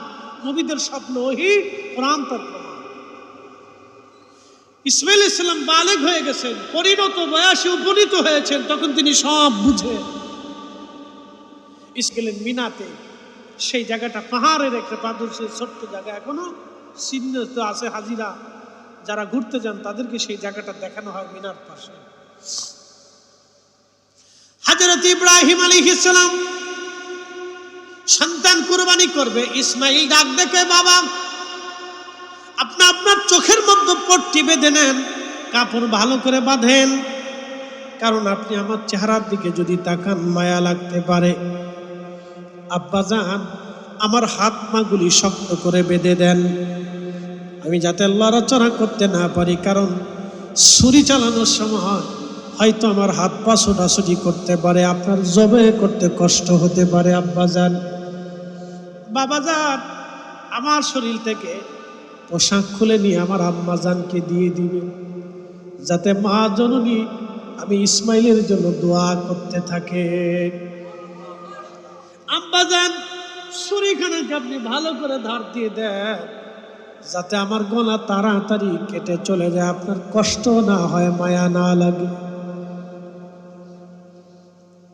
সাইয়েদুনা ইব্রাহিম ইসমাইল আলাইহিস সালাম তারও কুরবানির ঘটনা আজ আর কারবালার ময়দানে এক কুরবানির ঘটনা চলতেছে। ইমাম হুসাইন পরিবারের সামনে, চোখের সামনে তার সন্তান আলী আকবর শহীদ হয়ে গেল, চোখে পট্টি বাঁধা লাগে নাই। ইমাম কাসেম শহীদ হয়েছে, চোখের মধ্যে পট্টি বাঁধেন নাই। 3 দিন ক্ষুধার্ত ছিলেন, তৃষ্ণায় ছিলেন, সন্তান হারিয়েছেন, তখনও তিনি কান্না করেন নাই, ধৈর্য হারা হন নাই। ওয়াবাশশিরিস সাবিরিন, ধৈর্য যদি দেখতে হয় হুসাইন রাদিয়াল্লাহু আনহুর দিকে তাকান। একজন বাবা সন্তান শহীদ হওয়ার পরেও কিভাবে ধৈর্য ধরেছিলেন। শাহরবানু হযরত ইমামে পাকের তিনি স্ত্রী ছিলেন শাহরবানু রাদিয়াল্লাহু আনহা। তিনি পার্সিয়ান সাম্রাজ্যের নাতি ছিলেন, পারস্য সাম্রাজ্যের নাতি। শাহরবানু ইরানকে কেন্দ্র করে পার্সিয়ান সাম্রাজ্য, এই ইরান দখল করেছিলেন সাদ বিন আবি ওয়াক্কাস। যখন দখল করলেন, পার্সিয়ান সাম্রাজ্যের সমস্ত সম্পদগুলি পাঠানো হলো, তার সন্তানদেরকে পাঠানো হলো, সাথে শাহরবানু এসেছিলেন। শাহরবানুকে হযরত আলী রাদিয়াল্লাহু আনহু পছন্দ করলেন, যেহেতু সে সম্ভ্রান্ত পরিবারের নারী, অতএব আমার হুসাইনের সঙ্গে আমি শাহরবানুর বিয়ে দিয়ে দিলাম। স্ত্রী হিসেবে শাহরবানু হযরতে ইমাম হুসাইনকে পেয়ে বড় খুশি হয়েছিলেন। হযরত আলী রাদিয়াল্লাহু আনহুকে তিনি খুব মহব্বত করতেন, কারণ তিনি তাকে সম্মান দিয়েছিলেন। কারণ যুদ্ধে মানুষ মানুষকে সম্মান দেয় না, সেদিন মুসলমান সম্মান দিয়েছিলেন শাহরবানুকে। একটা সন্তান দুনিয়াতে এসেছিল, তার নাম ছিল হযরত আলী আসগর রাদিয়াল্লাহু আনহু। শাহরবানু ইমাম হুসাইন রাদিয়াল্লাহু আনহুর কাছে এসে বললেন, স্বামী আমার, আপনি জানেন তাদের দৃষ্টিতে আপনি অপরাধী হতে পারেন, কিন্তু আমার এই ছোট্ট বাচ্চাটা তো কোনো অপরাধ করে নাই, কেবলমাত্র 6 মাস তার বয়স। আপনি বাচ্চাটাকে নিয়ে যান, একটু পানি পান করায় নিয়ে আসেন। স্বামী গো, বাচ্চাটার চেহারার দিকে তাকাইলে ওদের মনে বড় মায়া লাগতে পারে। আপনি তাকে কোলে করে নিয়ে যান, দেখেন একটু পানি তারে পান করাইতে পারেননি। আজকে আমি মা 3 দিন তারে পানি পান করাইতে পারিনি। আমি মা আমার জিহ্বা পর্যন্ত শুকায় গেছে পানির অভাবে। স্বামী রে, আমি দুগ্ধ পর্যন্ত পানি পান করাইতে পারিনি। আমার বাচ্চার কান্নার আওয়াজ আসলে আমি মা সহ্য করতে পারি না। আপনি যদি চান আপনার সন্তানটাকে কোলে করে নিয়ে ওদের থেকে আপনি একটু পানি পান করায় নিয়ে আসেন। আমার মন বলে ওদের মনে বড় মায়া লাগতে পারে। ইমাম হুসাইন রাদিয়াল্লাহু আনহু সন্তানকে বুকের মধ্যে করে নিয়ে চলে গেলেন। আহা নিয়ে যাওয়ার পরে ডাক দিলেন, হে ইয়াজিদের সৈন্যরা, তোমাদের দৃষ্টিতে আমি তোমাদের দুশমন হতে পারি, কিন্তু শোনো রে, আমার এই ছোট্ট বাচ্চা তো কোনো দুশ্মনী করে নেই। তোমরা একটু পানি দাও, আমার বাচ্চাটার কলিজা ঠান্ডা করো। আজকে 3 দিন পানি পান না করাইতে পেরে আমার বাচ্চার কান্না বন্ধ হয় না, কলিজা তার শুকায় গেছে, একটু দয়া করো।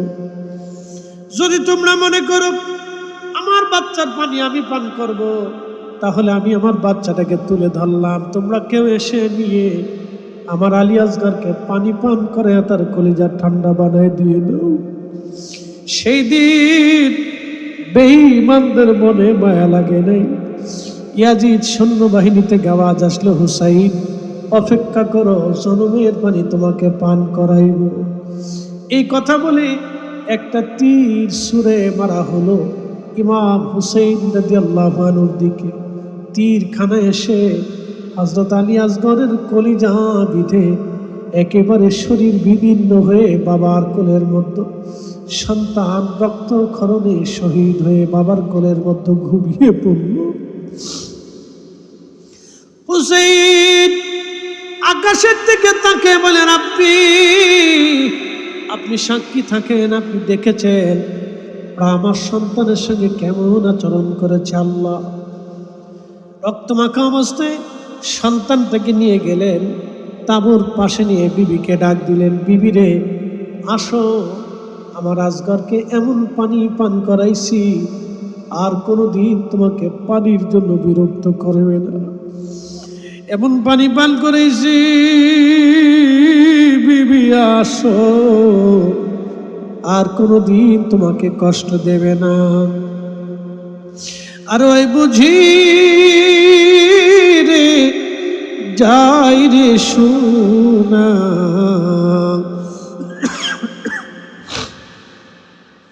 আর ওই বুঝি রে যাই রে সোনা, কারবালার মাতম জারি। কান্দে ইমাম হুসাইন বিনয় করি,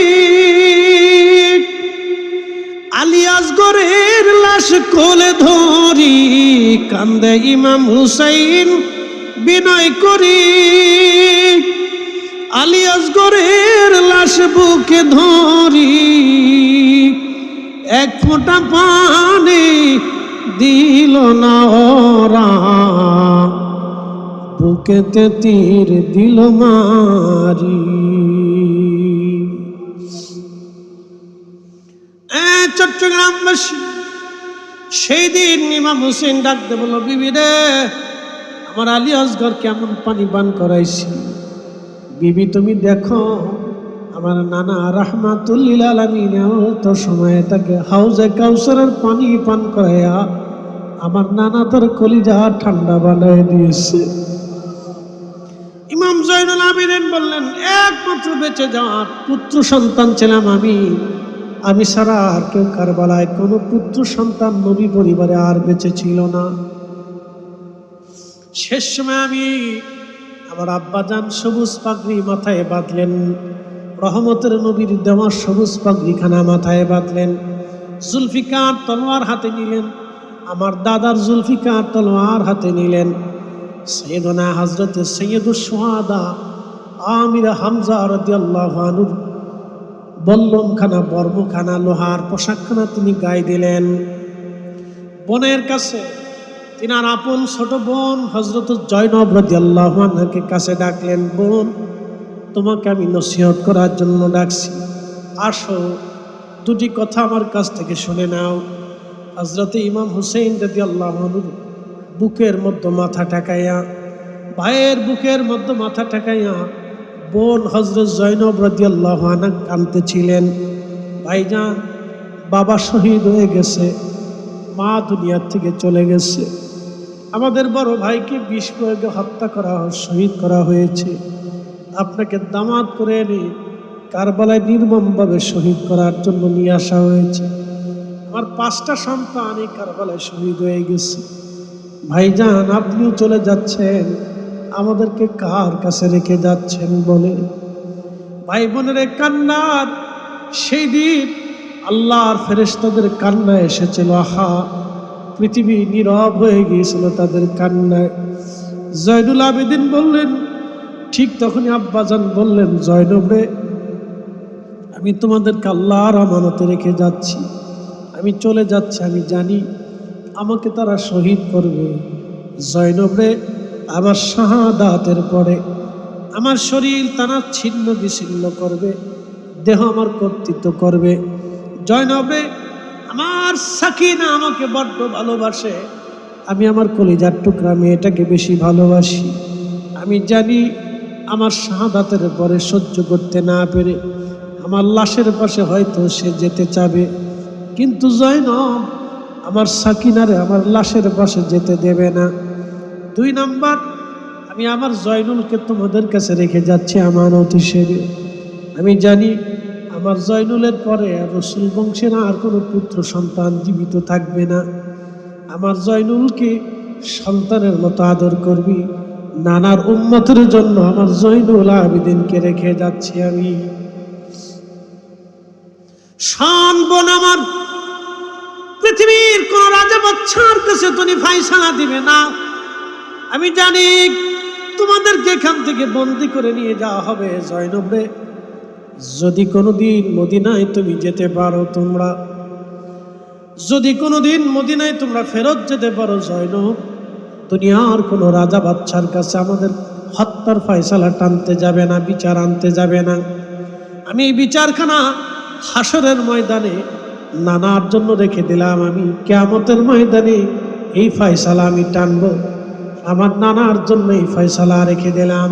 জয়নব শোন, যদি কোনোদিন মদিনায় যাও, কারো বাড়ি আগে যাবি না, আমার জয়নুলকে নিয়ে রওজা শরীফের পাশে দাঁড়া করাই দিবি। 3 দিনের অবর্ণীয় নির্যাতন দুঃখের কথাগুলি রওজা শরীফের পাশে দাঁড়ায় দাঁড়ায় বলতে বলবি, আমার নানার দরবারে বিচার দিতে বলবি। চলে গেলেন ইমাম হুসেন। প্রচন্ড যুদ্ধ শুরু হয়ে গেল। এক এক করে 179টি তীর ওনার শরীর ঝাঁঝরা করে ফেললো। 33টা তলোয়ার আঘাত ওনার শরীরটাকে খণ্ড করলো। 21টা বর্ষার আঘাত ওনার শরীরটাকে ঝাঁঝরা করলো। হযরত ইমাম হুসেন ঘোড়ার উপর থেকে পড়ে গেলেন। সীমা আর বুকের মধ্যে চড়ে বসছে, সীমা আর বুকের মধ্যে চড়ে বসছে। হুসাইন রাদিয়াল্লাহু আনহু বললেন, সীমা, আমি বুঝছি তুমি সেই কানো ডোরা কাটা কুকুর। 50 বছর আগে আমার নানা রহমতের নবী বলেছিলেন, হুসাইন রে, আমি স্বপ্ন দেখেছি, আমার স্বপ্ন দেখেছি তোমার রক্তের ভিতরে একটা কালো ডোরা কাটা কুকুর মুখ লাগাইছে। হুসাইন, বুঝছি তুমি কারবালায় শহীদ হবা। আমার নানা 50 বছর আগে আমাকে সুসংবাদ দিয়েছিল।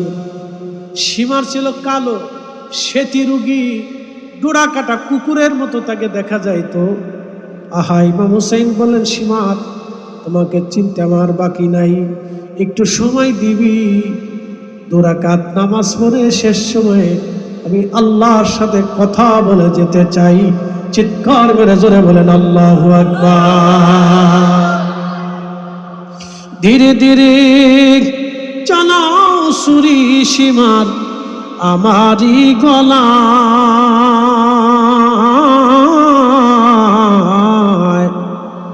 জয়নাল আবেদিনের কান্দন শুনতে দাও আমায়, ধীরে ধীরে চালাও সুরি সীমান আমারি গলায়, জয়নাল আবেদিনের কান্দন শুনতে দাও আমায়। নামাজ শেষ করলেন, দোয়া করলেন নানার উম্মতের জন্য। শরীরে রক্ত ঝরতেছিল, এই অবস্থায় তিনি নামাজ ছেড়ে দেন নাই। আল্লাহ কোরআনে বললেন, ইয়া আইয়ুহাল্লাযীনা আমানু ইসতাঈনু বিস-সাবরি ওয়াস-সালাহ। হে ঈমানদার, দুই মাধ্যম দিয়ে তুমি আমার সাহায্য চাও। এক নম্বরে সবর, দুই নম্বরে সালাত। ধৈর্যের যদি পাহাড় দেখতে হয়, ইমাম হুসাইনের দিকে তাকান। কোরআনের আয়াত যদি দেখতে চান, ইমাম হুসাইনের দিকে তাকায় দেখেন। একেবারে আল্লাহর কোরআনের প্রতিচ্ছবি তারা ছিলেন। একবার জোরে বলা যাবে আল্লাহু আকবার। এই জন্য আল্লাহ রাসূল বললেন, আমার উম্মত তোমাদের জন্য রেখে গেলাম আমি আল্লাহর কোরআন, আমি রাসূলের সুন্নাত। আরেকটা জিনিস তোমাদেরকে রেখে গেলাম, ওয়া ইত্রাতি আহলু বাইতি, আমি নবীর আহলে বাইত তোমাদের জন্য রেখে গেলাম। এই তিনটা জিনিস যদি তোমরা কামড় দিয়ে দাঁত দিয়ে আঁকড়ে ধরে রাখতে পারো, আমার উম্মত তোমরা ধ্বংস হবে না, পথভ্রষ্ট হবে না। একসাথে জোরে বলেন আল্লাহু আকবার। আল্লাহর কোরআনের প্রতিশ্রুতি যদি আপনারা দেখতে চান, হুসাইনের দিকে তাকান। এরপর আল্লাহ বলেন, ইসতাঈনু বিস-সাবরি ওয়াস-সালাহ, সালাতের মাধ্যমে আমার সাহায্য চাও। রক্ত ঝরতেছিল না, শরীরের প্রত্যেকটি স্থানে তলর আঘাত, বর্ষার আঘাত, তীরের আঘাত ছিল। ওই অবস্থায় তিনি নামাজ ছেড়ে দেন নাই, নামাজ পড়েছিলেন, আল্লাহকে সেজদা দিয়েছিলেন। এর অর্থ হচ্ছে হুসাইন আমাদেরকে চেতনা দিয়ে গেলেন, আমার নানার উম্মত যত কঠিন সময় তোমাদের আসুক, ঈমান থেকে তোমরা দূরে সরে যাবা না, তোমরা হক থেকে বাতিলের কাছে মাথা নত করবা না, মিথ্যার সামনে তোমরা মাথা নত করবা না, সত্যের জন্য মাথা উঁচু করে রাখবা। এটাই হযরত ইমাম হুসাইন আমাদেরকে শিখিয়ে দিয়ে গেছে। কথা বলেন ঠিক না বেঠে? জাগো সুন্নি মুসলমান, শোনো সুন্নি মুসলমান, জাগো সুন্নি মুসলমান, শোনো সুন্নি মুসলমান।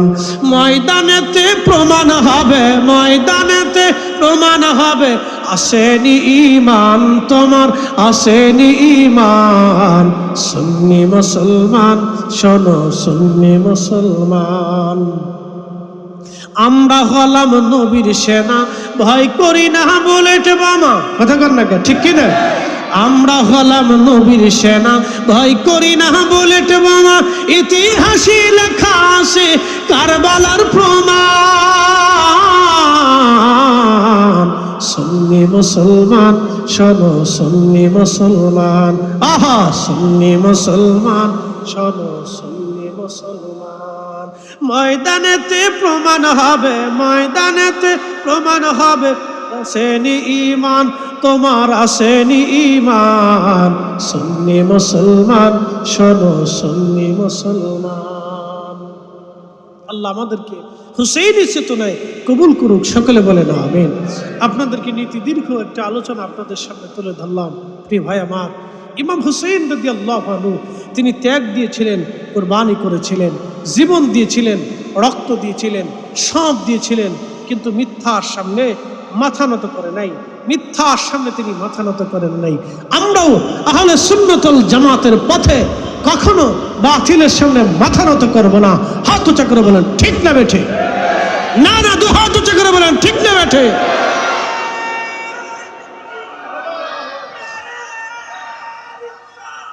ইয়া রাসূল জিন্দা। আল্লাহ আমাদেরকে কবুল করুক, বলেন আমিন। আর সে জিয়াদা মর্তবা আলা রওজা রাসূলুল্লাহ কা অনসি রওজা আনোয়ার পর গুনাহগার কি লাখ সালাম ইয়া নবী।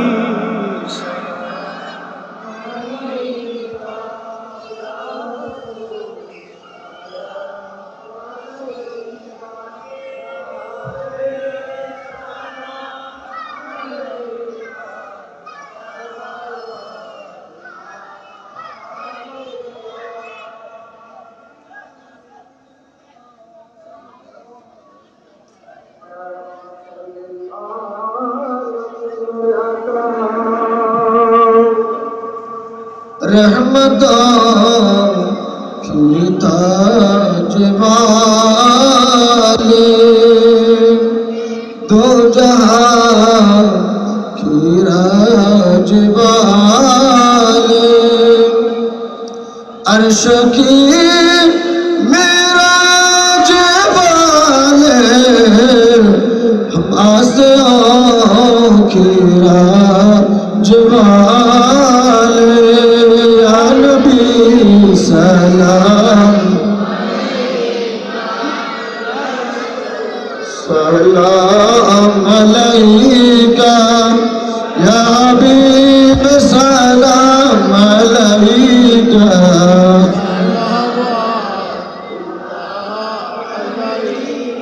मालिकी जन्नत तुम ही हो, कासिम नेमत तुम ही हो, शाफिए महशर तुम ही हो, साकिए कौसर तुम ही हो, या नबी सलाम, या रसूल सलाम, या हबीब सलाम अलैका, सलावतुल्लाह औसे आज़म इमाम का बनो का, औसे आज़म इमाम का बनो का, जलवाए शान कुदरत पहला को सलाम मुस्तफा जाने, पहला को सलाम शमे बज में हिदायत डाल दी कल्ब में, अज़मत मुस्तफा हिकमत आला हज़रत, पहला को सलाम मुस्तफा जाने, पहला को सलाम शमे बज में हिदायत, आल नबी औलाद अली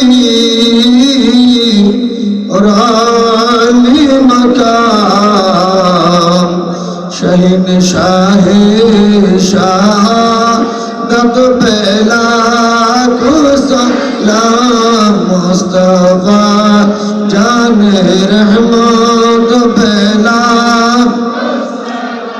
शमे बज में हिदायत,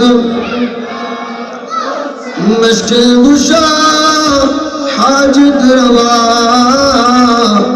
हज़रत बिलाली अनर शाजी बाबा, जिनके हर आदा सुन्नते मुस्तफा, ऐसे पीरे तरीक़त, पहला को सलाम मुस्तफा जाने रहमत, पहला शमे बज में हिदायत, ऐ खुदा की लाडले प्यारे रसूल, ये सलामी आज ज़ना हो कबूल, मदीने की चाँद हजारों सलाम, मदीने की चाँद लाखों सलाम, मदीने की चाँद करोड़ों सलाम, मदीने की चाँद बेहुद सलाम, बलगल बिकमालिही कशफा दुजा बिजमालिही, हसनत जमीअ सालिहीन सल्लु अलैहि। আপনারা কাদা বন্ধ হয়ে যান। আপনারা বসে বসে কথা বলতে হয়ে যাবে। الله ربي من كل ذنب واتوب اليه لا حول ولا قوة إلا بالله لا حول ولا قوة إلا بالله মনিবের শাহী দরবারে হাত তুলে আমরা সকলে বলি আল্লাহুম্মা আমিন। রব্বানা আতিনা ফিদ দুনিয়া হাসানাতাও ওয়া ফিল আখিরাতি হাসানাতাও ওয়া কিনা আযাবান নার। রব্বানা লা তুযিগ কুলুবানা বা'দা ইয হাদাইতানা ওয়া হাব লানা মিন লাদুনকা রাহমাতান ইন্নাকা আনতাল ওয়াহ্হাব। রব্বুল আলামিন আল্লাহ মেহেরবানি করে 10 দিন ব্যাপী শুহাদায়ে কারবালার মাহফিলকে 8ম রজনী আজ তুমি দয়া করে কবুল করো আল্লাহ। আল্লাহর হাদিয়া তোমার হাবিবের খেদমতে সোনার মদিনায় জান্নাতের বাগানে সবুজ মিনারার নিচে তোমার হাবিবের খেদমতে দয়া করে হাদিয়া নজর পৌঁছাও আল্লাহ। নবীজির আউলাদুল সাহাবা আশারে মুবাশশিরিন খুলাফায়ে রাশিদিন আহলে বাইতিন নবী আল্লাহ হযরত খাতুনে জান্নাত ফাতিমাতুজ জাহরা রাদিয়াল্লাহু আনহা কলিজার টুকরা তিনার সন্তান ইমাম হাসান রাদিয়াল্লাহু আনহু তিনার সন্তান ইমাম হোসেন রাদিয়াল্লাহু আনহু তিনাদের মোহাব্বতে কারবালার ময়দানে যারা শহীদ হয়ে ঘুমিয়ে আছেন আল্লাহ সকল শহীদদের খেদমতে আজকের মাহফিলের হাদিয়া পৌঁছায় দাও। রব্বুল আলামিন কাদেরিয়া চিশতিয়া নকশবন্দিয়া মুজাদ্দিদিয়া হানাফি শাফি মালিকি হাম্বলি জমিনের মাটির নিচে তোমার যত অলিগণ ঘুমায় আল্লাহ সকল আউলিয়া কিরামদের খেদমতে দয়া করে হাদিয়া পৌঁছায় দাও।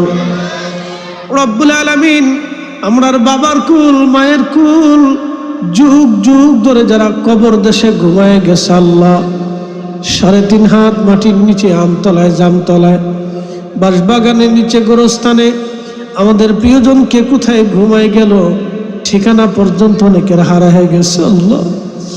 রব্বুল আলামিন শুহাদায়ে কারবালার উসিলায় আল্লাহ তাদের কবরগুলি জান্নাতের বাগান বানায়া দাও। মুসা নবীর করছো গো দয়া আল্লাহ তোর পাহাড়ে ডাকিয়া আমরা রেডি করবা গো দয়া আল্লাহ কবরে রাখি আল্লাহ মাফ করছনি। আল্লাহ নবী মুসারে তোর পাহাড়ে নিয়ে তুমি দয়া করছো, ইউনুস নবীরে মাছের পেটের মধ্যে নিয়ে তুমি দয়া করছো, হযরতে ঈসা রুহুল্লাহকে আসমানে নিয়ে তুমি দয়া করছো, হযরত নূহ নবীরে তুমি নৌকার মধ্যে নিয়ে দয়া করছো। আল্লাহ আমরাও তুমি দয়া করো, তোমার হাবিবের জিয়ারত দিয়ে আমাদেরকেও তুমি দয়া করে ধন্য বানায় দাও আল্লাহ। রব্বুল আলামিন কলিজার ভিতরে তোমার রসুলের প্রেম দিয়ে তোমার জিকির দিয়ে আমাদের কলিজাগুলি জিন্দা বানায় দাও আল্লাহ। 10 দিন ব্যাপী মাহফিলে অর্থ দিয়ে শারীরিক শ্রম দিয়ে ম্যানেজিং কমিটির যারা সাহায্য করলো, এলাকাবাসী মহল্লাবাসী দূর দূরান্ত থেকে যে যেইভাবে যারা সহযোগিতা করলেন আল্লাহ তাদের বাড়িঘর ভিত্তি বেসাদ মাল সামানা সব রহমতের চাদর দেয়া ঢাকিয়া রাখিয়া দাও। যুগ যুগ ধরে কিয়ামত পর্যন্ত এই শুহাদা কারবালা মাহফিলকে তুমি দয়া করে কবুল করো আল্লাহ। আল্লাহ আজকে তাবারক রোগীর সেবা হিসেবে কবুল করো আল্লাহ। ছেলেমেয়েরা পরীক্ষা দিচ্ছে আলিমে মাস সহ যারা পরীক্ষার্থী সকলকে দয়া করে কবুল করো আল্লাহ। এই এলাকার অবারিত রহমত তুমি নাজিল করো আল্লাহ। যত কবর আছে জান্নাতের বাগান বানায় দাও আল্লাহ। আল্লাহ আমাদের সকলের নেক মাকাসাদগুলি মঞ্জুর করো আল্লাহ। আল্লাহ বাচ্চাদেরকে নিয়ে হাত বাড়াইছি, বাচ্চাদের হায়াতের মধ্যে বরকত দিয়ে দাও আল্লাহ। অনেক মা বোনেরা পর্দার আড়াল থেকে হাত বাড়াইছে, মা বোনদেরকে কবুল করো আল্লাহ। রব্বুল আলামিন অবশ্যই সাকারাত আসবে, মৃত্যুর পরওয়ানা আসবে। কঠিন এই সাকারাত আসার আগে তোমার নবীজির নুরানি চেহারা মোবারক আমাদের চোখের সামনে ভাসায়ো আর আমাদের জবানে জারি করা মধুর কালেমা লা ইলাহা ইল্লাল্লাহু মুহাম্মাদুর রাসূলুল্লাহ।